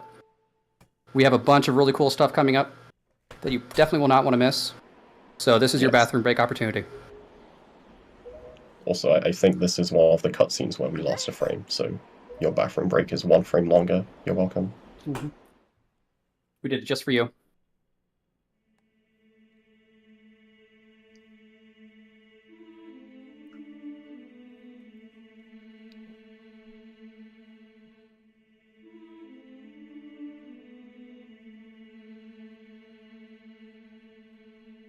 This is one of my favorite cutscenes.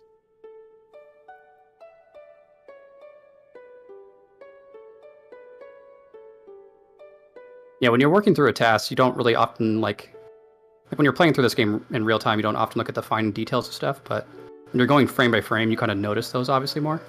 And so, like, I was kind of impressed by how much effort they put in this the animations on this. Like, individual fingers are moving around on the Yeah. Yeah. on the liars. Wait a minute. I've never noticed those kind of things. Wait, Zoras have fingers? Is that lore accurate? I don't remember. I never paid attention. And I played like over 1,000 hours of MM or more.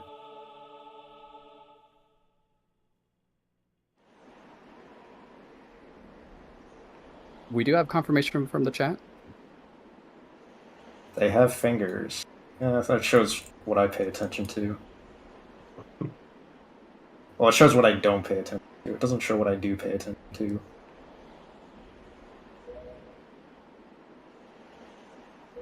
So we needed to. Oh, another, I guess, a side fact here. Interestingly, we had to go to get Medley. We had to go through the lower area of Dragon Roost, and that's because if you don't do that, so like if you just try to go to Medley straight away and like utilize chest doors to climb up to her, Medley won't be there. Actually, it turns out that she will be at the bottom of the ocean, at her spawn location.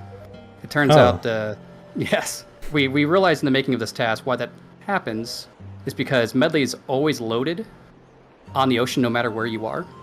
So like if I load into Windfall, she'll be loaded in at her spawn location in Dragon Roost, but there's no collision there because only one quadrant's loaded at a time, so she'll just fall to the ocean floor. So you have to reload Dragon Roost Quadrant to have her actually spawn in correctly. Interesting. Yeah. So the reason that So doesn't again- happen in like RTA runs is I guess they just always warp here. Yeah, exactly. Yeah, there was an old Dungeons route where we had to like intentionally drown when we did a super swim here to have her spawn. Interesting. So we have everything we need at this point. We are heading to Earth Temple, which might be one of the more insane playthroughs of a dungeon that has ever been done in Wind Waker. Not to give Yeah. you too much spoiler here, it's definitely worth a Oh. watch. I think it's definitely the most insane dungeon playthrough for Wind Waker. I would say it's up there for any Zelda game TAS as well. Yeah, stop your bathroom break and come back and watch Yeah. this. We are vastly unequipped to perform to complete Earth Temple. We normally would love to have Leaf, obviously, but it would be great. We don't have. Well, we'll get Mirror Shield, but we need to collect Mirror Shield as part of this, which requires going even deeper into the dungeon than we normally would if we had something like Light Arrows. Yeah, no hammer. I know there's normally quite a few hammer switches in here also. Yep. Yes. So If you check your notepad, you may Yep, know. everyone how pull out we're their gonna notepads. add The hammer. Something that we did a while ago. Yep. Check into notes. Everyone go back to their Tower of the Gods store to chest notes. Ah, It's a key. yes. Free It's a key. Uh-huh. So, in this particular case, Medley's required for the dungeon. And even more so in this category because we do not have Leaf. And she can fly, which is very convenient for us. But she's also kind of a pain to bring around everywhere, as you'll be seeing. She is the leaf. She is the Leaf. She is our budget Leaf. We have Leaf at home.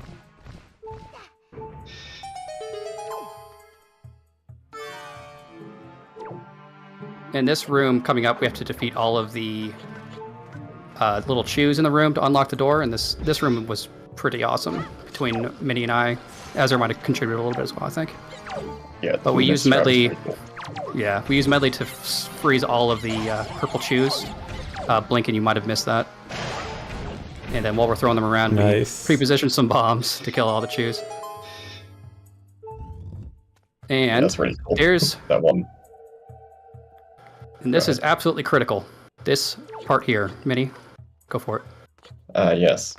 Here's a key, which we have the key for. We're going to do a bomb boost in this room, which is way more precise than it looks. And that small key ended up skipping the skull hammer requirement. There's Yes. just no way to get through this dungeon without transferring a key. So Tower of the Gods was just our best option here. And this room is really cool. This Floor Master is stupid if you push the Yes. block in the right way. And we drop bombs here to like trick his AI to like grab bombs instead Yeah, of us. like dropping bombs and dodging them, and having Medley follow us to follow the light, and we also got storage to be able to move around while the light was activating. Yeah, this was primarily done by you, Minnie. You did a nice job on this. Yeah, you did. I think you did like the first half kind of, and then here is a crazy precise jump. Yeah, It saves just climbing these up. micro optimizations just to skip And then climbing. this room, this was the worst room. we spent like 2 weeks in this room because we just had absolutely no clue how to optimize it. Yes. But it ended up okay. Foes are some of the most awkward enemies to defeat in this game. They're just... They require very specific things to kill them quickly. Go ahead, this room's cool. Go for it. Oh yeah. So check this out. Goodbye, Medley. Nice. So when you run in a circle, Link kind of tilts towards the center of the circle that you're running in, and you can use that tilt to have Medley like out, like past the wall, and you can drop her out of bounds. So she falls out of bounds and voids out, which lets us jump down, get the small key, and then she voids out for us to respawn at the top. So the Stalfos room here can be skipped, but you need Leaf to do it. So there really is no way to skip this fight unless you have Leaf. But that is something I would have said before the making of this task. Nice. Yeah, that that damage boost was... Many you found that, I think? Yeah, that was like one of the first things I looked for when we started making this. Originally, the way I found required killing the first Southfuss and then using one of the next ones for the boost, because they spawn a bit higher up, but you found out how to just do it from the first one. And you have to manipulate this Stalfos to do a very specific type of swinging animation. It's way more dumb than it looks. Because you have to get its like hitbox collision to be high enough for you to get hit by it. So we have to bring Medley around. Again, Medley is our budget Leaf. We have to bring her around to the very end of the dungeon. There's one pretty much required spot to get to the boss door that we have to fly with her to get across it. So we will be doing a bunch of skips while also needing to bring Medley with us, which just adds to the complexity. Yeah. Also, I don't know part's how you got through that room, Minnie, without targeting Yeah, enemies. That's crazy. Yeah, we got storage, and then when you stall breaking one of those walls, for some reason, it breaks the wall and then gives you back storage. So we actually use that storage to store the chest as well.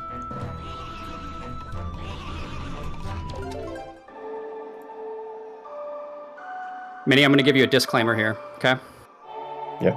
You have all the time in the world to explain the next couple of rooms. I wish you luck. But I need time. You have to end your discussion by the time we start Valhalla. Yes, I will. Okay. When we do the boss key skip, I'll Good luck. let you do everything. Good luck. Starting now.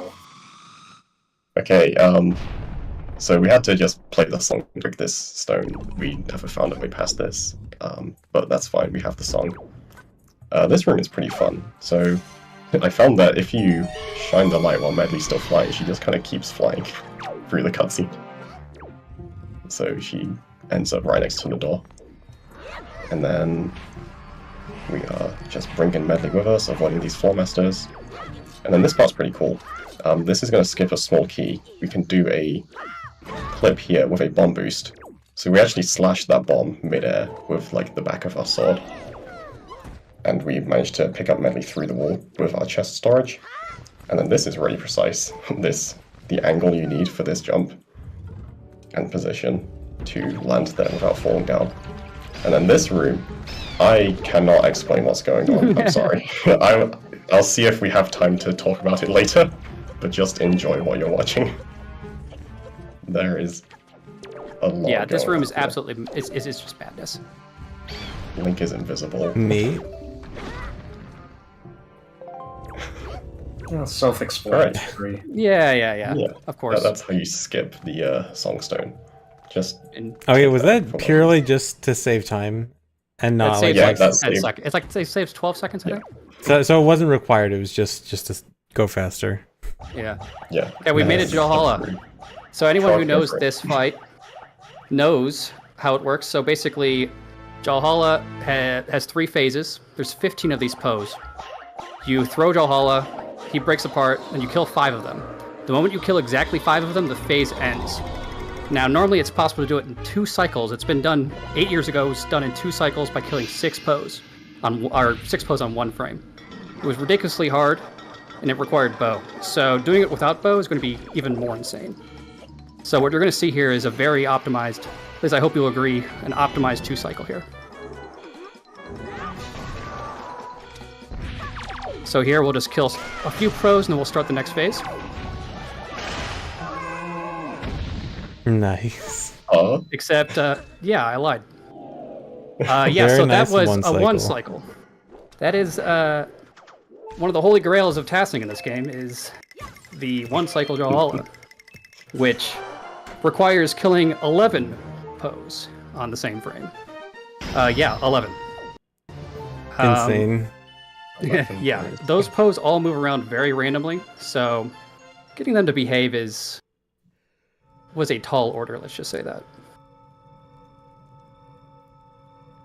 But essentially, what we ended up doing for that is we decomped the Poe movement RNG, or like how it moves around, and then I created a a simulation environment. So I recreated the arena and then basically recreated how the pose move around. And we did a lot of research into figuring out like how we should stand, where we should move, what's the best way to RNG manipulate these pose to get into the correct location. Because my original simulations for like getting that to work were like something in the like one in 1 millions, basically. So we had to figure out a lot of clever stuff to figure out a way to make it. Obviously, this is not realistic, so we had to figure out a more clever way of getting it to realistic terms. So basically, how it ended up working is I ran a Lua script. I collected about 5,000 or so save states of initial spots where the pose land. And then I gave that to my good friends here and gave them the simulation software. They ran simulations on all of those 5,000 or so save states to figure out what's going to be the best possible setup to get an 11 PO one cycle to work out. And then they fed them back to me. I tested them out, and eventually we found one that worked. So there you go. That simple. Insane. Was that like the single like most work for a single section? It sounds like it. Yeah. I think if you combine all of our effort, yes. Me personally, I think it's still a tie between Godan, just for how much research had to go into it, surprisingly. But yeah, it's up there for sure. Yeah, just insane that that's actually a thing now. Something that's been like the meme is dead. Memed about.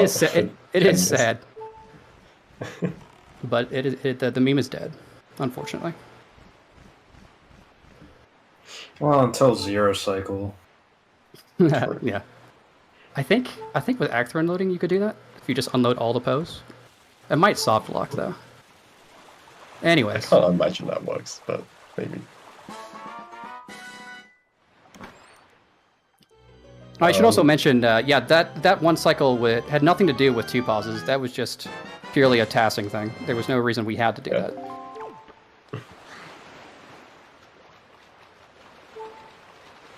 So we're just going to be cleaning up some Triforce Quest stuff now. I guess I can talk a little bit about that room. I completely didn't explain at all. Yeah, there was just no time. So we did a Songstone skip. So we did this weird thing called door storage, where we stored the Songstone text and then like closed it on a specific frame of opening the door, and that had this weird property where if you start a cutscene like pulling the Windwaker, it kind of Link gets like pulled towards the door, and he can go through walls when that's happening. And there's also this weird property where like on the first frame you go out of bounds, you can perform a jump like a side hop, like the game still thinks you're grounded the first frame after you go out of bounds. So we did that and like threw some bombs out of bounds in a specific space. Got out of bounds with the door teleport, did a side hop on the first frame, and then did a bomb boost to basically get behind the door. There's like a bunch more to it than that, but there's a lot TLDR of it. Yeah. The simplified version in quotation marks. But yeah, that's one of the coolest rooms in the whole task, in my opinion. Like, you don't see door storage in a dungeon ever utilized, and it's really cool. Yeah. Also, while we're salvaging, this is a great time to bring up something that we just completely haven't mentioned before. So this game has things called chart sets. So when you create the file, the game basically assigns your file like a number 0, 1, or 2, and the game has 3 different sets of locations that the treasures can be in. So like each quadrant has 3 different locations, and it's just decided when you start the file. There's like 3 different sets. So we actually had to do like RNG manip before even beginning the file to make sure we got the fastest chart set. And when you're cruising everywhere, even a small distance change makes a big difference to your... Like on this island here, Greyfish, one of the charts is like behind on like the other side of the island. It would have taken like a minute to cruise to. Yeah.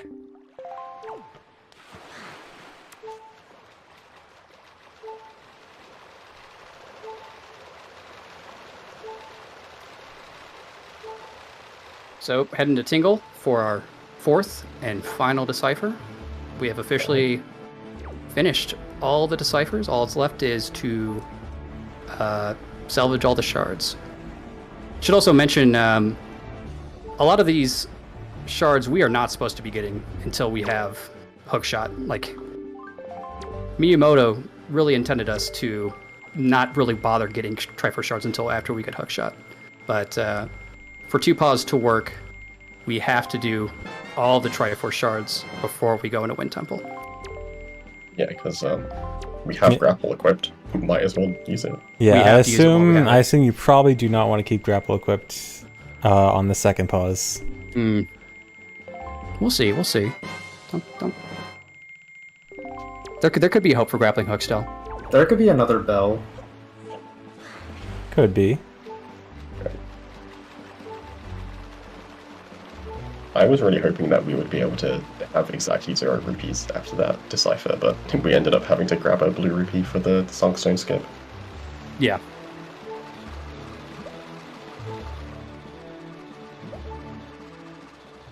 Right. I was just kind of messing around during that super swing because we have to wait to drown anyway. Yeah, it doesn't matter how fast we do this one as long as we don't get any air refills.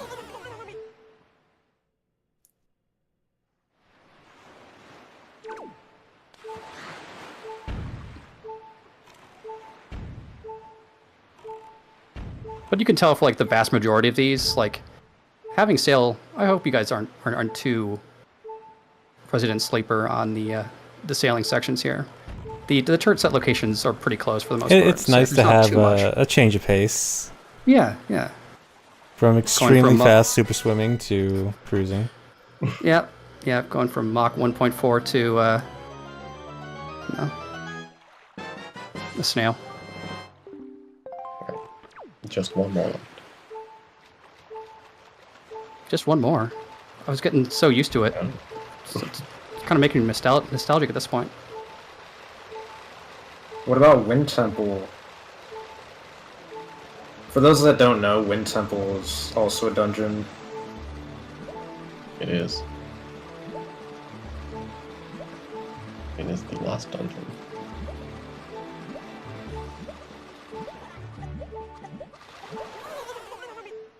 I'll clear up the casual misconception that a lot of people like to think that you can do Earth Temple or Wind Temple in any order, but that's just simply not true.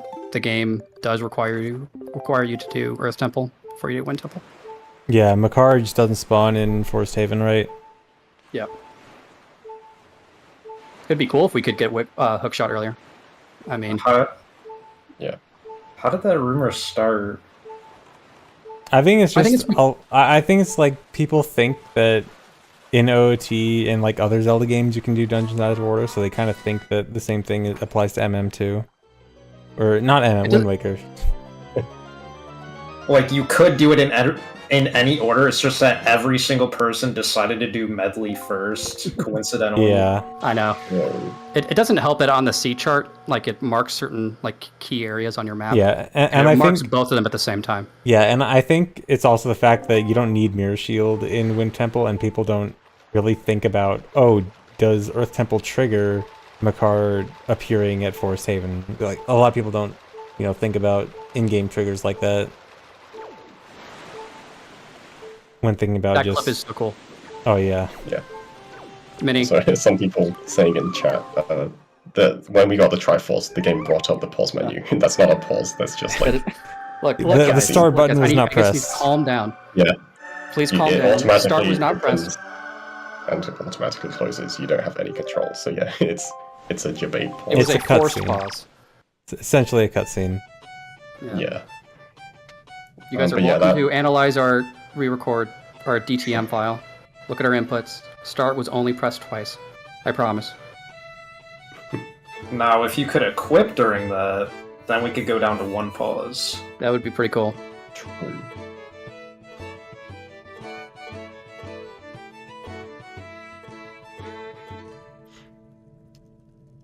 Alright, Oh yeah, I should oh, mention, someone in chat Wikipedia'd me, and this was a localization error. So it's not actually the same Kokiri, even though they have the same name in English. Wow. I'm kind of I devastated. can't believe you were spreading misinformation. I'm used to it.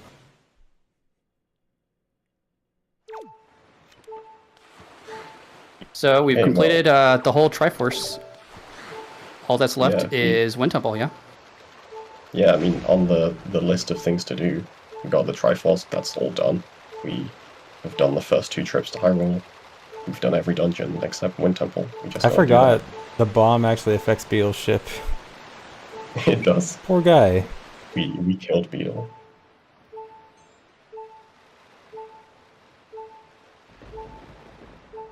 But yeah, nothing else to do, so just straight A nice mid to swim Wind refill. Temple.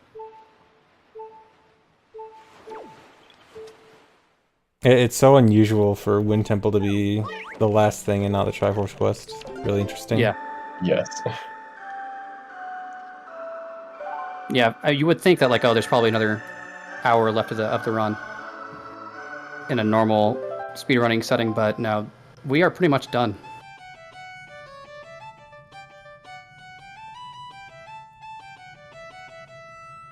So Wind Temple is another pretty insane dungeon.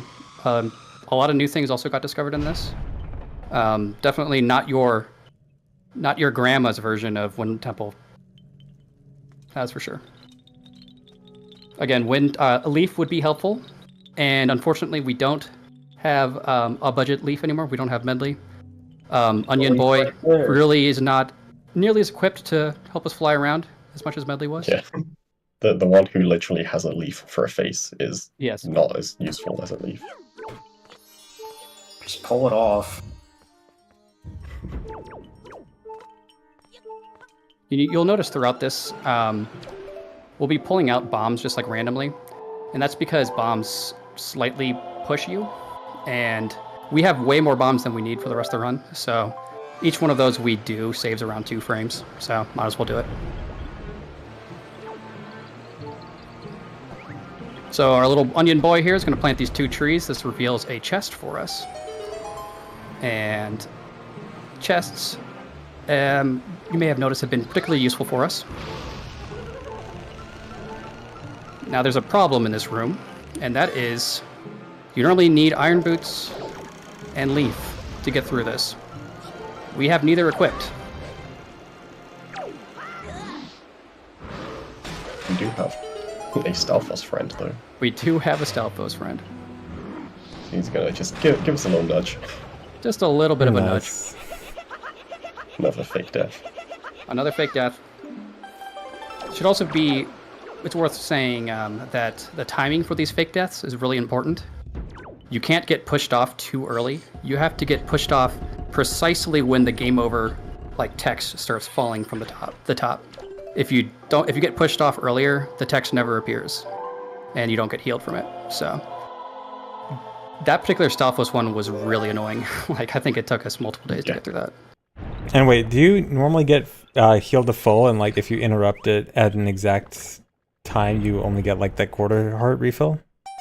The quarter heart is just a glitch. I don't know why it does that. We have 3 full hearts right now. Oh, For okay. whatever reason, it just shows quarter. Yeah, that's So it's just a visual thing. Once we take damage or reload, it'll show 3 hearts. Okay. Also, you see the screen is slightly dark right now. It would actually normally be much darker because of how late into the fade out we did the fake death.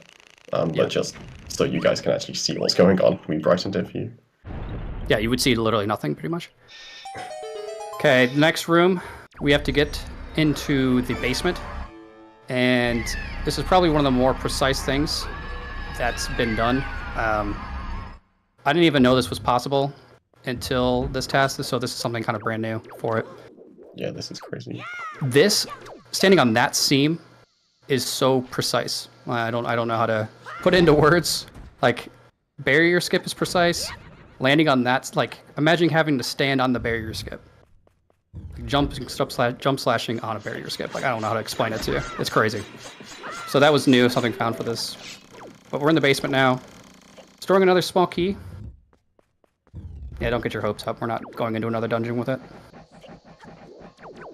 The 6th dungeon that you were talking about? Yeah. Manny, you did this fight. This fight was really cool. Yeah, this fight was honestly like my favorite part of task. It just kind of worked out perfectly. It flows really nicely. So this guy is going to spawn another Wizrobe and a Darknut. The Wizrobe is going to have a bunch of different locations it can spawn in. And the Darknut, we've seen some Darknut fights before. So I manip the Wizrobe to spawn like right where Link was. I place those 2 bombs to kill him as soon as he spawns, and then kill the other Wizrobe with a bomb. A triple hit. And a quick spin. Yeah, I love that orange Wizrobe kill. Yeah, Then because the only one just dies off screen. you're waiting for the orange one to spawn on like a cycle, and it just worked out Guys. perfectly. Eyes open. I So, yeah, need we full just Is want it attention, to please. time? Full attention, please. Oh, Pause number 2. It's done. okay. Hookshot, Leaf, Iron Boots. And also, we got storage right before the pause, and you actually keep storage for a pause, so we get to store this chest as well. But no more Wind Waker means no more storage after that. So a while back, I was talking about how one of the challenges for this run is we have to equip basically useless items, and here is the Iron Boots requirement. That is the only required use, is this room. Just that one So- switch. Yep, exactly. So that's basically a wasted slot we have to deal with, which is one of the reasons this makes this run so difficult, is we have to work around that equip slot. But Iron Boots are cool. We'll actually be utilizing it for a few things. We use them in Like this room. right here. I don't know if it would, like, what we would need to skip Iron Boots there, but it is possible to skip them. Yep. And then Chest storage is a good glitch. That's my summary for Wind Temple here. Yep. I hope that And- was explanatory enough for you guys, but chest storage is convenient to have. Alright, so you saw Yalhalla in 0 cycles? Or 1 cycle, I should say. Yeah, so That was the we end of do, the sentence. we do have a 1 cycle from Algara, but it requires bombs, so we were thinking that it would have been really cool to show it off because it was discovered after when Trug made his TAS like 10 years ago. But obviously we don't have bombs anymore, so we are not going to be able to do that 1 cycle strat. Yeah. Yeah, it would have been cool, but hope you guys will think this fight's still pretty cool.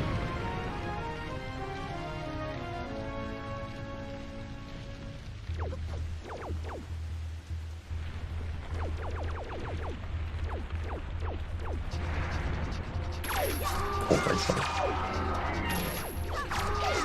Alright, so yeah, we're not able to do that 1 cycle strat with bombs, but Trug just decided to find a different strat. Find a faster one. Nice. He's dead. That Yeah. was the fight.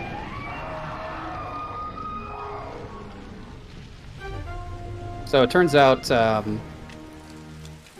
this was a trick that was found independently by myself and then earlier on by the Wind Waker randomizer community, where you can re-grab the tongue after you damage it in the first cycle, in the first, I don't know, the 0th phase if you want to call it that, before it like fully goes back underground. You have just enough time to re-pull out the hook shot and grab it again. And you can repeat that over and over again. We're being Oh, robots audio again. time again. Hold on. Pause. Pause. Yeah, pause. Pause. Alright, I just gotta reset Discord one more time.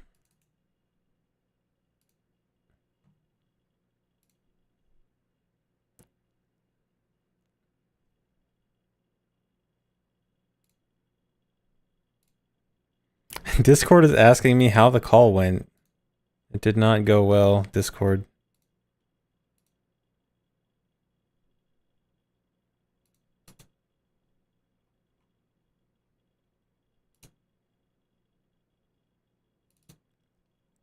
Hella. Welcome back. Okay, I actually paused exactly on the black fade out going into the warp. What's the timestamp on the video? 2:57:04. So like the screen is just going black from entering the warp, you said? Yeah. Alright, I'm ready. All right, 3, 2, 1, go.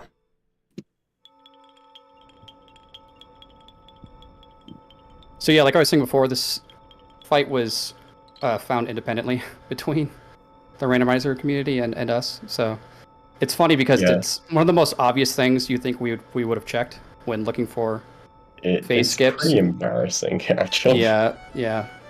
So the one cycle that we had been doing in speedruns, it like required a bomb and it was like complicated and frame perfect. But the way that we just did is you do one of the cycles and then you literally just hookshot the tongue again before it goes back in, and that just works. I remember we seeing somehow a never found video. it. I remember seeing a video of this not too long ago, and I thought like, wait, that doesn't look too complicated. Is this really Yeah, new? like if your goal is to one cycle Morgera, that is the first thing you should try, and it is really easy. And we just didn't figure it out until Trog did for this task, and then we shared it, and then some randomizer people were like, "Oh yeah, we knew about this." ZFG, all I'll say is that the glitch hunting community for Wind Waker has severely suffered ever since you found Sick Ass Skip and then haven't found anything since. So I'm sorry. I know. I just need to find more Wind Waker stuff, I guess. you found the coolest thing in the game and then you just mic dropped Yeah. and never came back. And we've been struggling ever since. But I'm sorry. Surely I'll find new stuff now that I'm playing Rando. a couple neat things did get found because of Rando. It's actually kind of crazy. A lot of really interesting things that I don't know how we would have found otherwise if there weren't thousands of people playing Rando. Because necessity is the mother of invention. Yeah. So this is it, right, Mitty? I'm not forgetting anything, yeah? We've done everything we need to, Yeah, to Yeah, beat the game. Master Sword, and Triforce. So yeah, this is the final Super Swim, because we got nothing left to do. Usually, at this point, you go get the Triforce, but we did that already. But how are you gonna beat Ganon's tower without Boomerang? Because there's a puzzle that shows the 4 crystal switches, and then in the exact order that you're supposed to hit them. Yes, That how is will we true. get back to Forsaken Fortress 3? How will we open that warp portal? Well, that part's easy. Everyone knows how to do that. I'm talking about the Boomerang puzzle.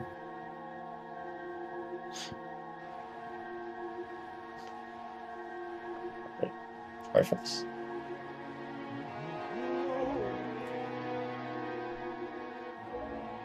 Do you want to elaborate anything, Mitty, on the equips that we did, or anything interesting on them? It's a pretty serious decision what we chose. We Yeah. didn't talk too much about it. Yeah, so interestingly, so we have 6 items to equip. All of them, except for Deku Leaf, have a hard requirement. So, like, Grapple is hard required for salvaging and Goma. Bombs are hard required for Godin. And also...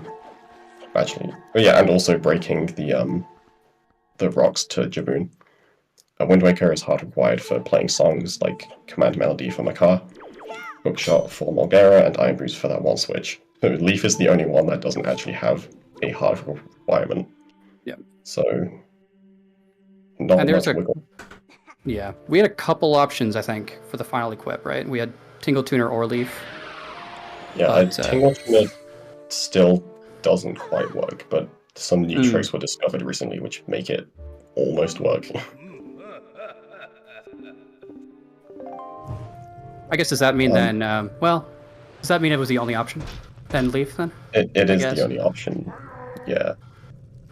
Well, these are the Mighty Dark Nuts. They have twice as much health as a normal Dark Nuts, but again, using the attack through their health trick, attack their armor through their it removes their health without resetting it. It's a very weird thing, the Dark Nut fights, but they can be done very quickly. Okay. Also, I forgot to mention, killing the Dark Nuts is a requirement to break the barrier. So, all 6 flags? Question mark. Are done. Something. I think that's 5 flags for the Mighty Dark Nuts to spawn, and then the Mighty Dark Nuts are required Yep. for the electrical barrier, and then the electrical barrier is required for the main barrier. And there's the barrier breaking. Alright. Yep. And there's barrier skip. Where's the Mhm. barrier gone, guys? Barrier delete That's skip. barrier cutscene skip. You don't even get to see breaking the barrier. You can just void out and skip that cutscene. Also, Minnie, this you did a really break nice slide job. is- Yeah, this is sick. Yeah, this is showing off the. You can use items to turn your brake slide and keep all of your speed. It's really annoying, but it looks sick when it goes well. Yeah. Normally, you're in a brake slide, you're locked into a certain direction. Otherwise, you have to sacrifice a lot of speed. So you can pull out grappling hook or hook shot to change your angle. Alright, Ganon's Tower. Now, if you know a thing or two about Wind Waker, it may seem kind of easy to get from here to the end. But if you really think about it and the obstacles and the items we have, it's actually really not obvious how we're going to get there. If you don't know Wind Waker too well, you're probably thinking, how the hell do we get past the trials? And that's If gonna you don't force know down- Wind Waker, you're thinking, where the hell is this place? So yeah, you're supposed to do some boss fight rematches, which actually force unequip all your items. But we can just do a little trial skip there.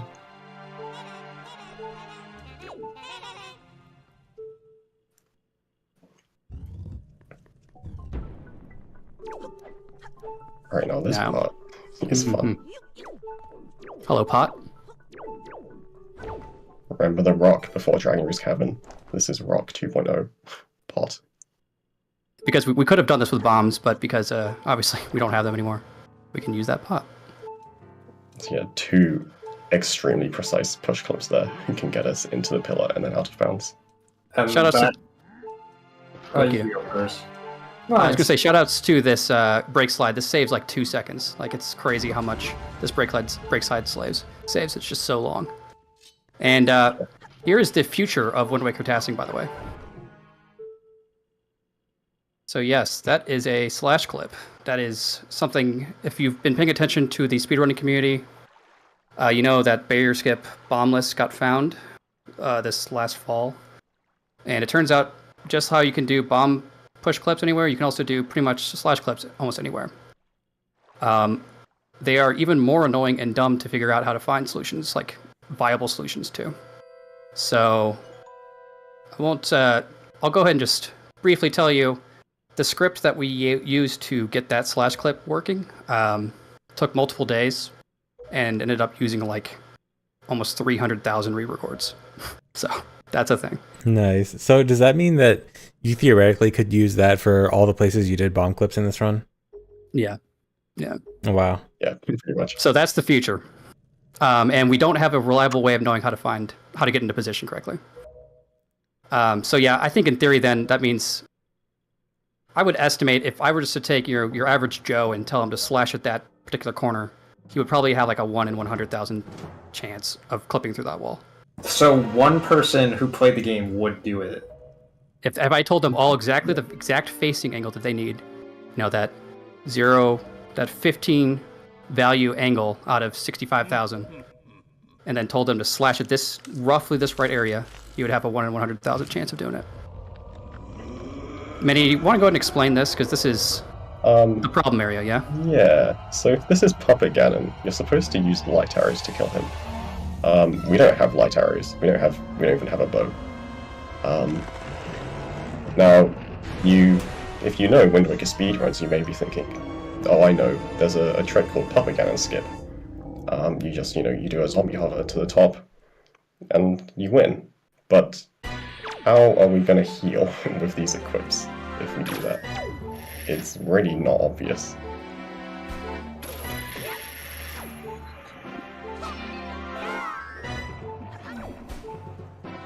So Yeah, we back need to some that. way of like. Normally, we need some sort of way of killing the keys, or dropping a bomb, to damage them. Something like that would be great, but obviously we can't do any of that. So we have no way of dealing damage out of this hover. So we are pretty powerless at this point. Yeah. And I gotta say, huge shout outs to Azer on this one. He did an Yes. insane job on this. Azer did this pretty much by himself. That's crazy. Well, what's that up there? Did Puppet Ganon move the pot?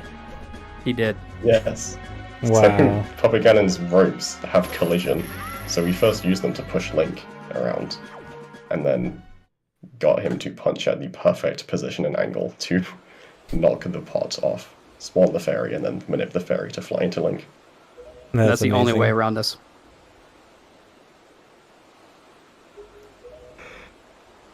So I think that's it, Okay. right? That should be the last question mark as to how we're going to do this. I don't think Yeah. Ganondorf requires any pauses. There is a weird thing where normally you need light arrows, right? I mean, Zelda shoots light arrows. She takes the light arrows from you, and we don't have any of those, so that's kind of weird. That is true. But I guess she just brought her own. She just brought her own, I guess.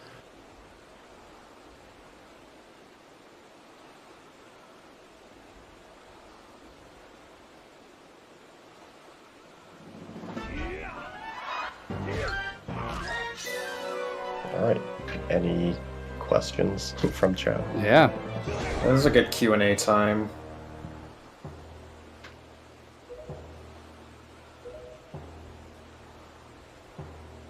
Yeah, the Ganondorf fight itself is really technical, and will probably be impossible to explain what happens, but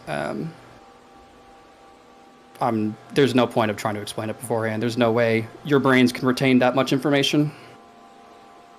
Someone Wow, in chat what are asked, you saying? "What's your What are you saying about chat? I'm saying they are brilliant people. Brilliant people.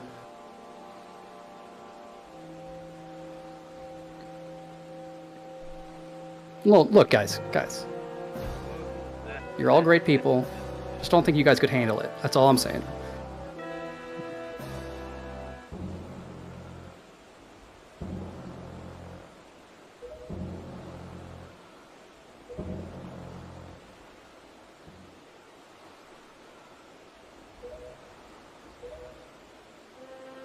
Oh, someone asked, is island loading like different between emulator and console? And if you have to do anything special to like account for that? Minnie, you want to go through that? I feel like you would know better. Sure. I Yeah. don't really know, to be honest. So, yes. Depends on the Dolphin version you're using. This particular version doesn't have perfectly accurate loading times. We use it because it's just, and unfortunately we have to use this version just because of certain syncing regions. It's just a better tasking version for this game. But yes, you do have to do certain things to affect loading times, especially when you're doing like super swim clipping. You have to like go through certain quadrants while you're super swimming to cause additional loading lag, to give yourself enough time, because loading, in a way, we are being nerfed by using this version just because loading times are faster, and we have to do special pathing when we want to do super swim clips.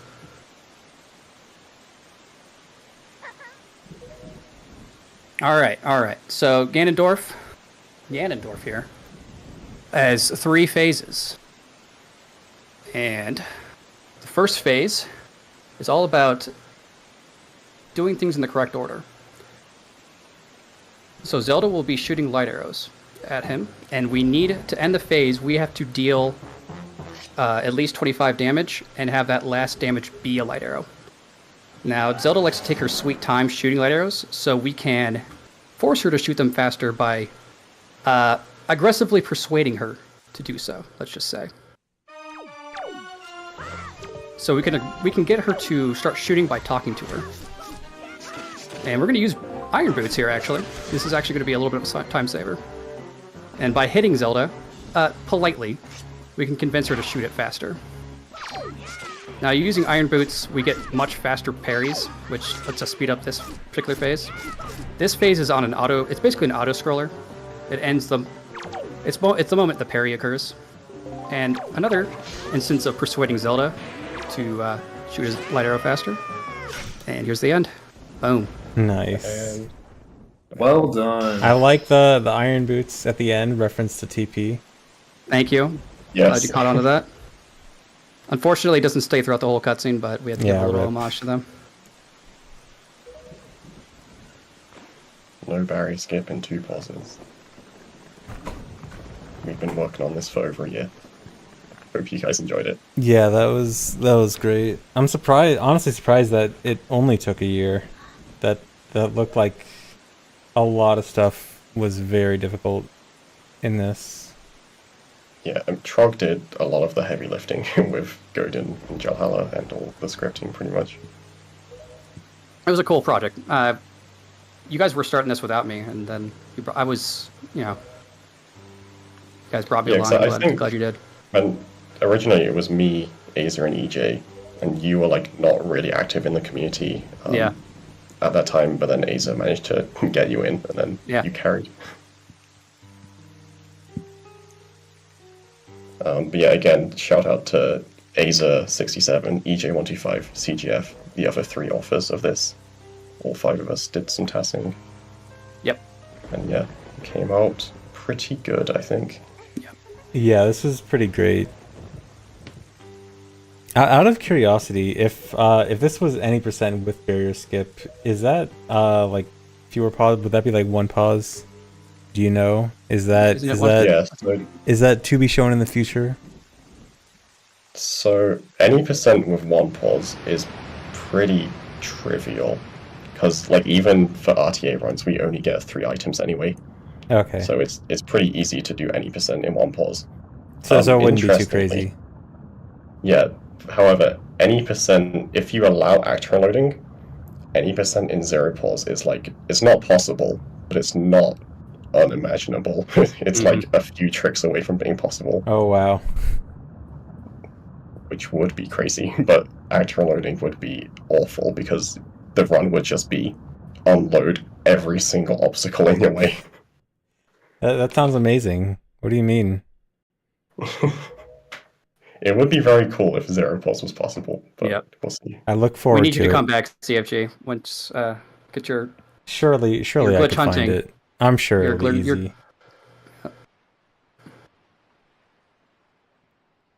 But yeah, as for Oh, like yeah. other low TADs, low A press is also pretty cool. I might try to do that myself. And now we get to see the low quality ending video. I know. Yes. This is a pre-rendered cutscene. I think that's why it just ends up being. Yeah, and it's also like Yeah. 480i, so you get to see Yeah. beautiful low quality N60 or GameCube video. At 64? No, I slipped. I'm so used to saying N64. So this was secret for well over a year. Yeah. And there was actually a bounty for the trick to make this possible. Yeah. I think it was like $150 to find DRC. I think at the end it was like 300 and something. I felt kind of bad claiming it. It was too much. But yeah, we set up a bounty like 2 years ago, and then I found the trick, the push clip to start the zombie hover into Dragon Roost. That was the last thing we needed to make this possible. And we started working on this the same day. Nice. Which is Alright. the highest payout for any low TED ever. So also, I know there's go a. ahead. Go ahead. I was just going to talk real quick about briefly re-record count here, which is pretty interesting stat. This is not your, I guess, your average low TED. We got the re-record count to hold on, I can read the number here. 1,051,663 re-records. So Over Yeah, a this was million. Nice. yeah, this Yep. would be top 10 in task videos, but unfortunately we can't submit it to task videos for a couple of reasons. One being this is a meme category; they generally only accept more serious categories, obviously. But and also the emulator version we're using isn't supported. But still, we hope you guys appreciate Dang. the work we did. It's That's too really entertaining for them. But yeah, I was gonna say. So I know there's a bonus vid. Do you guys want to watch the credits before the bonus video, or just go straight into that? You gotta watch the credits for because this goes on YouTube. And people love credits. All right. People. All right. Hello, future YouTube viewers wanting to see the credits, the wonderful Wind Waker credits. Yay. You're welcome. But yes, stick around, guys. There's a bonus video. A short bonus video. Yeah, 10 years ago was 2 pause. Something kind of poetic, I guess, about in exactly 10 years we go from 2 pause in one game to 2 pause the next game. Yeah. Mhm. So in 2035, look forward to TP and 2 pauses. They'll finally You afford don't another game. pause in TP? You don't pause, you like pull up a wheel. No, you don't. You would just count that as a You can pause. pause. You would say in 2 wheels. Two Two D-pad wheels. press.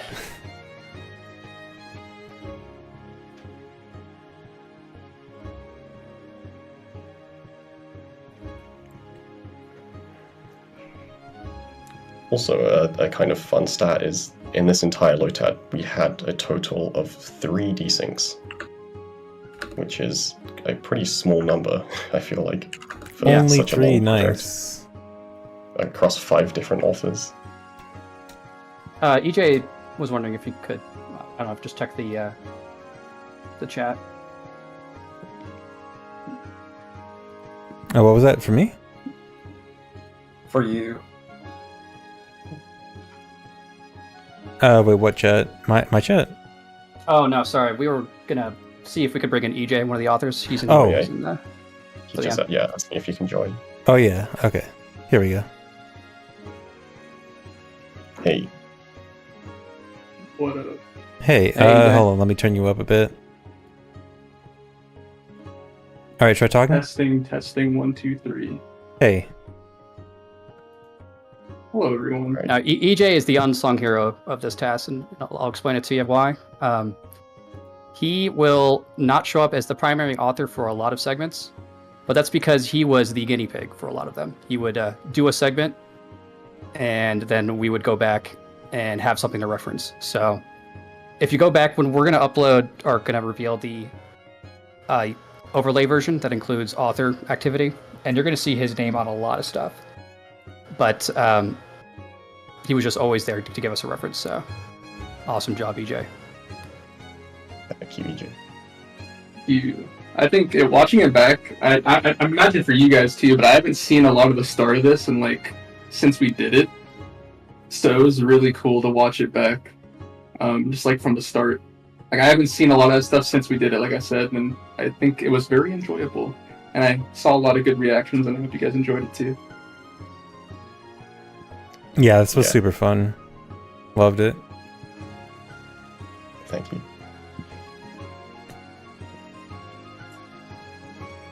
Man, these credits, they go on. They're nice, but they're long. Well, they're almost over. I mean, As think about the Super Swim to Fire Mountain. Actually, you know what? That's a good comparison. I wonder which is longer. Credits or Fire Mountain Super Swim? They're pretty close. it's also interesting to think. So that task that I did basically follows the same rules. 8 years ago was 2 hours 46 minutes. So if you factor in the 16 or whatever minutes we spent charging a Super Swim, it's kind of crazy how close we are just to time wise. The fact that we Yeah. didn't ever equip Sail, a lot has changed in this run. over Yeah, time, not so even it's that pretty much awesome. longer. And even with all the extra restrictions on items. Yeah.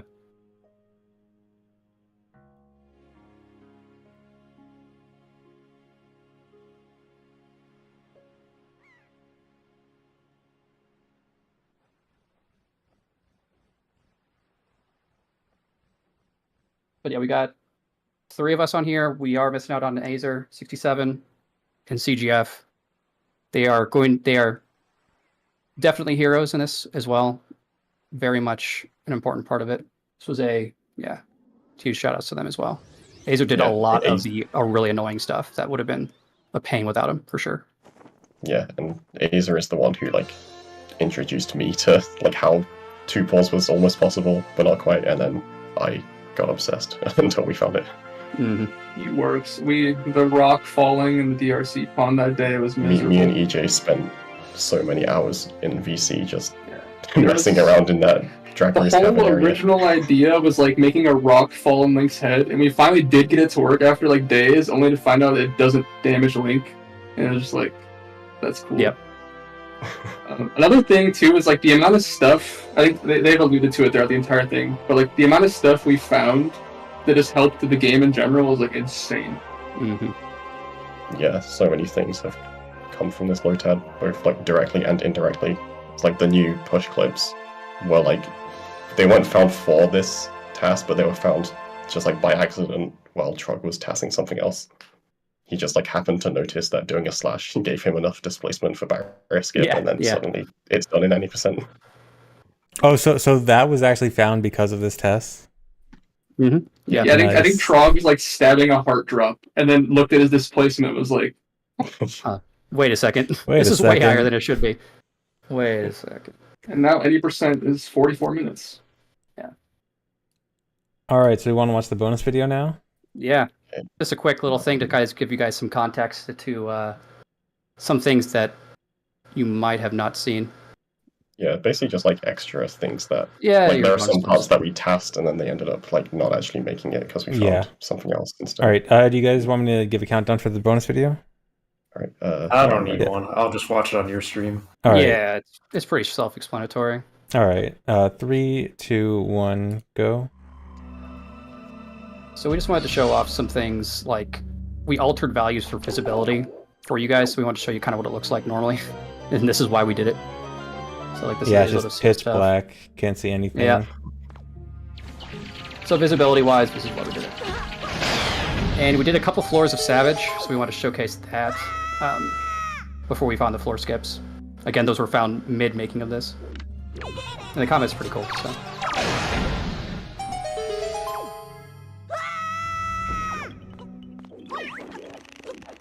And we did one more floor after this, but it wasn't particularly optimized yet, so I just... Also, here's the Wind Temple room. Can you see Link in there? He's in there somewhere. But, yeah, so the visibility from Fake Death was horrendous in this room, so we tweaked that for you guys, so you can see actually what was happening. But this is an alternate route that we did before we found the really precise, like, seam clip kind of thing. And this is kind of cool. You'll see coming up. So the problem is that we need to get into the basement of Wind Temple. And getting into the basement without voiding out and not having Leaf is really, really difficult. And the only way we knew how to do it was what you're about to see here. So this was, again, an entire, you know, we probably spent a week optimizing this to get this to work, and then eventually we found something different to redo it. But for your viewing experience here, so you know there's zombie cover. And the only reason we're hovering up here is just so we can have access to a treasure chest for storage. So yeah, a lot of RNG manipulation happening here. And you can just do a very precise corner clip there, and that's how you get out of bounds and get into the basement. Nice. And is that it? Yeah. That's it. Just a quick little That is it. All right. little demo for you Cool. guys. All right, that was great.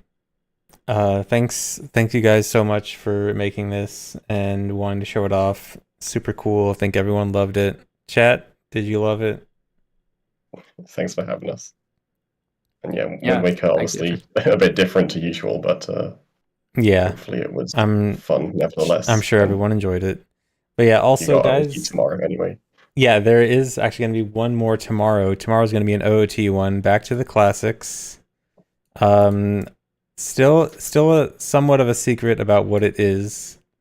But yeah, be back tomorrow. We're going to watch some OOT. It'll also be a fairly long one like this, which is why we're splitting it up into 2 different days.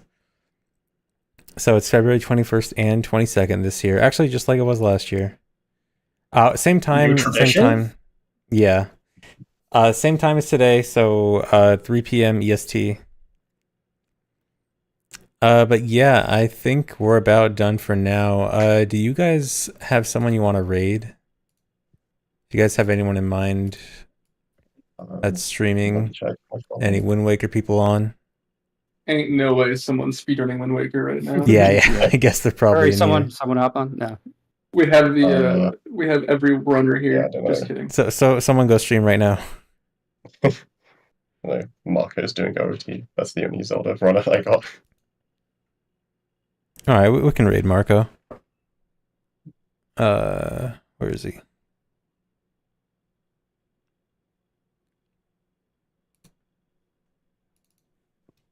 Marco has done Wind Waker before, so it's close. If we All right, ask let's go nicely, raid he'll Marco. switch. Do a 2-boss round right now. And I'm sure while you guys are waiting for Kita to upload the commentary version on YouTube, I'll go ahead and post the. Oh yeah. Post the raw version or like Yep, the. Yeah. Overlay and a raw version. I'll get Yeah, up for yeah. you guys here. That's all ready to go. All right. See ya. Yeah, you're gonna post those in chat right now. Yep, there you go.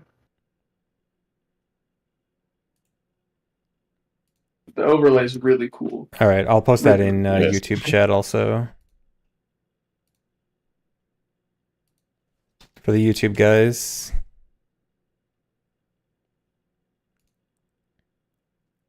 Go watch that version. But yeah, so I'm gonna go. Thanks for watching, guys. Kita's gonna have this uploaded on his channel very soon. If you guys missed it, if you guys want to watch it there. And yeah, so we're gonna go raid Marco. Remember to come back for tomorrow. We're gonna watch some OOT. And see you guys later. Bye bye. See ya.